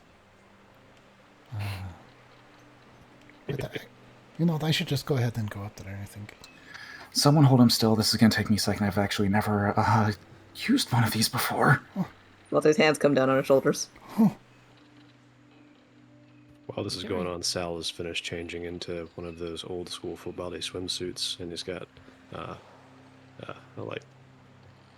not a hairnet sort of, just to protect his hair before he's going to swim later. Checks out. Swim cap. Seyfried plaits her hair in a long fishtail braid.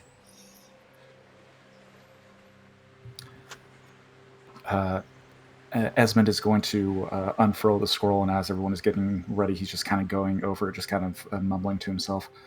Okay, so we are 24 hours, so we've got time from now. 1, 2, 3, 10. Okay, good. Okay, great. He places the scroll on the ground in front of him and taps his wand against it, and speaking a bunch of arcane gibberish, he flourishes his wand, and as he does so, a kind of a cool breeze radiates from the scroll, and everyone feels their necks, their lungs get a bit tighter. And for a moment, you worry that you're losing your ability to breathe, but you are all able to adjust after a few moments. And Esmond stands back up. Oh, that's burned. So, right, 24 hours, gang. Scroll. Oh, literally, that has burned. Okay, 24 hours, everybody. Are we ready? Wait, how do you know that it works? Did you feel anything? I felt the feeling, but then it went away. Okay, it worked. Salty just walks over to the beach and then sticks her head in the water. What? Comes back up. It's fine. What if it didn't work? That would have been very embarrassing for everybody. I guess we would have rode back with our tails between our legs. Some of us more literally than others. She I means think- you, Rhea.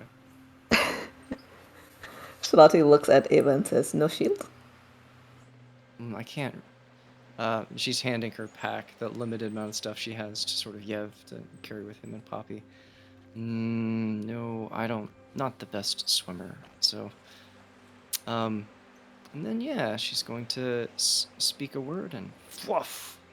Her outfit changes into a bathing suit, which I'll describe at some point. I can't figure out what would be appropriate. Honestly, having like a school uniform, like swim team Okay, bathing suit, perfect. that just like standard issue, everyone's got one.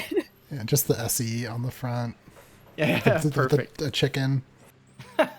Maybe a full wetsuit since it's probably usually cold water. Yeah. So okay, I'll do some combination of that. It is a mostly it is like a 3/4 wetsuit, so it has a little bit shorter arms and shorter around the ankles, and is cut in a way that is clearly. I'm trying to think of how to define this as Lily's taste and not Ava's, in terms of its cut. It's like floaties on the. It just has Ooh, ruffles and a bow. Pink frills. Like all those elaborate White straps polka that make a really weird tan lines. Yes, there we go. That would be it. It has different ribbings and just. Well, Chris. It's the regular school. It's the regular Shepherd's End swim uniform, but Lily took like scissors to it. Yes. Got a diamond cut out of the middle. Sure. Did all the customizations. Yes. So it's that, and it's a little more. It's less basic and clearly not something that Ava feels as comfortable with, but she sort of like doesn't make eye contact and just brushes her hair behind her ears as she gets ready. Cool. I think Shalate's also basically stripped down her usual pack. She still retains a couple of things attached around her waist: some rope, a grappling hook, a crowbar around her back, and like a javelin and a dagger and a short sword. She doesn't keep her shield, but she's definitely got an array of weapons and rope and other things to pry and bash. And just a plan, how far to the wreck for when we part ways, like time frame wise? We can do those details throughout the week and continue into next week. I'm just going to get you guys kind of to the scene so you can see the map, and then you can do all the planning during the week. Well, presumably then, just before they part ways, Casey's like, all right then, my turn. And he rubs his hands together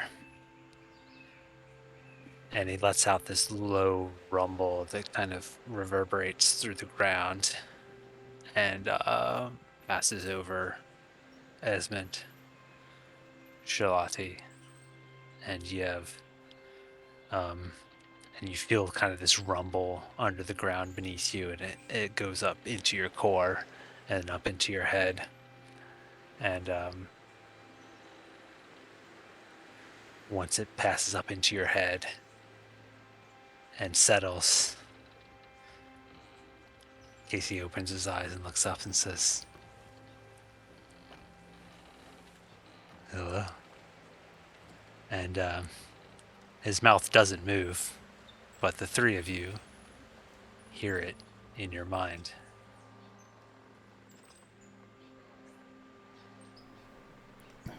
And type out, remember, mark in chat who you're guessing on so we can remember next week. Yeah. So, Esmond, Shalati, and Yev. Can I save against it?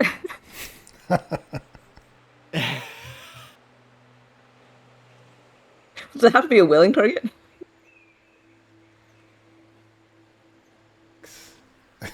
Sure, we'll give you a saving throw. Yeah. What's your spell safety?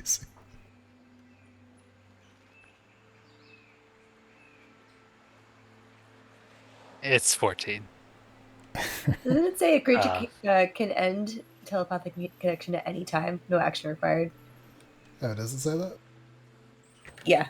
Yeah, but Shalati would absolutely try to prevent this from happening.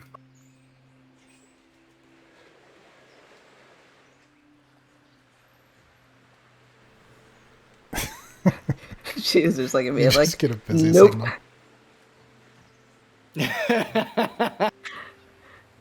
She's feels something weird coming from his direction and immediately just like walks away.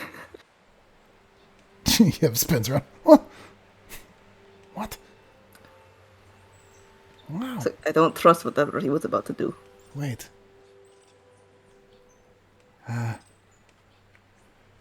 He says it both out loud and in his mind. Can you hear me? Yeah, if you don't have to yell in your head too. Yes? Oh. This is complicated. What? So I can. Casey like opens his eyes and looks around at everyone and says, "So I can talk to Ez and kind of moves the finger to Shalati and then moves it to Yev and Yev, but No. keeps looking at Shalati and says, if we to coordinate." Actually, I'm curious. Like, with a wisdom save, was I aware that something tried to hook onto it, I feel or like you got a little tingly. whatever you did? A, ask me before you do anything again. B, she just shrugs.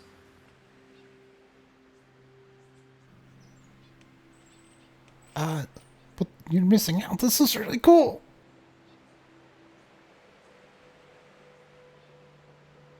And this will last for 3 hours. So, Isn't it going to take us 12 hours to get to the coast? Correct. Well, that's what I was. Just That's what I was asking. Yeah, he's doing this is a later thing. Anyway, okay. Got it. Okay, sorry. We need to end, so I'm going to expedite things here a little bit.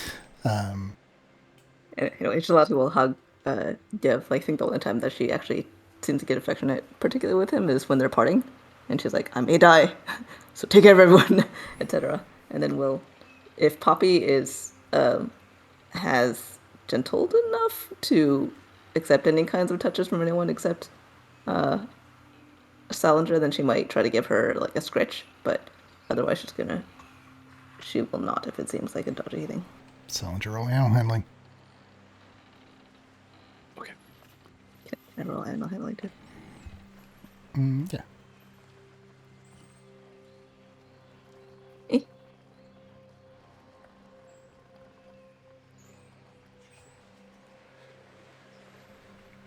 No. Oh, no.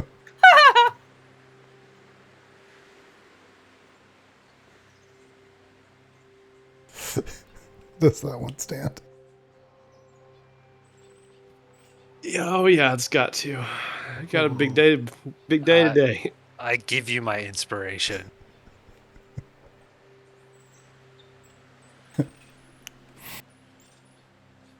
Okay.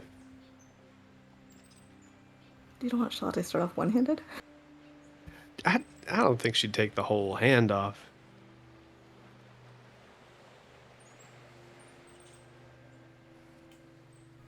All right, there you go. Yeah, Poppy's head kind of sinks back into her neck, like she and her feathers kind of puff up. She's kind of just staring upward into the sky. She gets hugged. Scritched. You've got to be having flashbacks to every time you tried to pet a cat. This character too.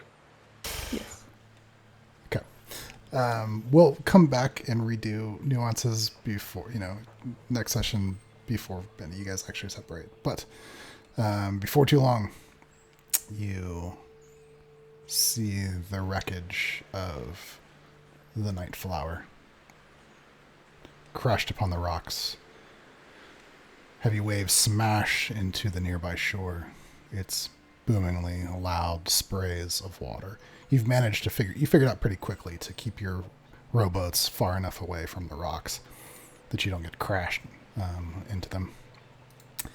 But you can see that the waters approaching the ship are perilous. The cliffs are high and the seas are rough. You can see sharp spears of stone up from the waves and the shadows of things just beneath the water. I'm going to move you guys onto a map that you're free to look at throughout the week.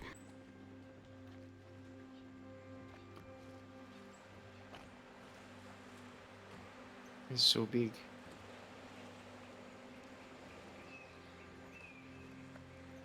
Oh man.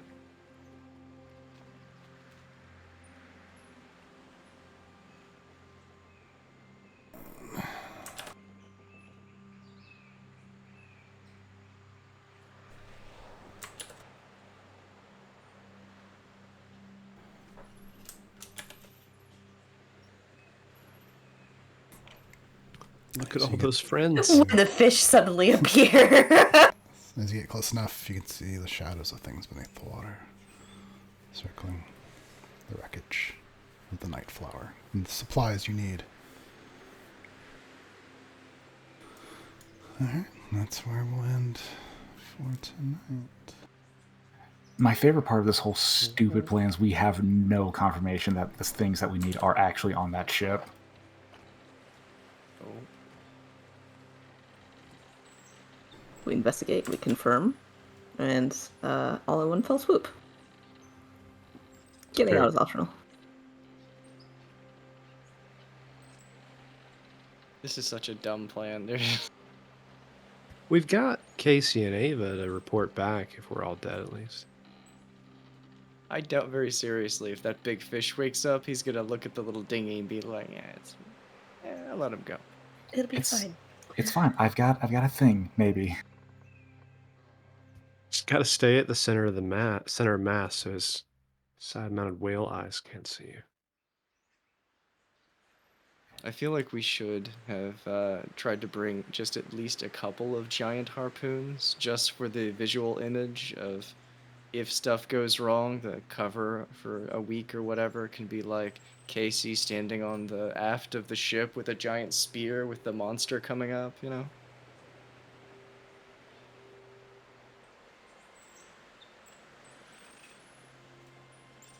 Be like one of those Pulp Fiction novels, basically. Ava could be the damsel in the back.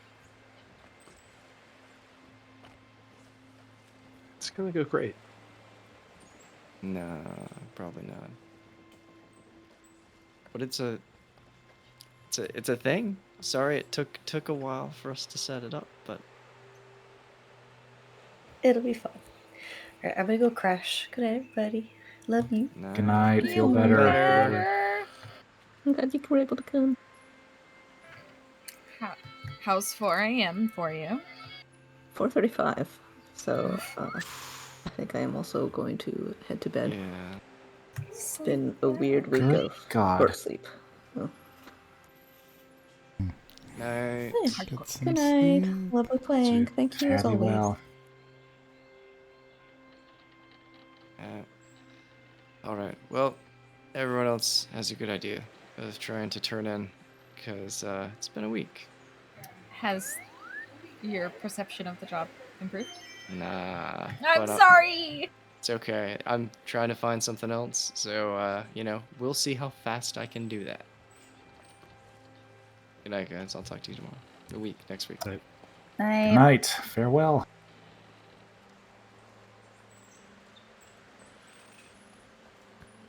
Was there fiddle playing coming from you, Jess?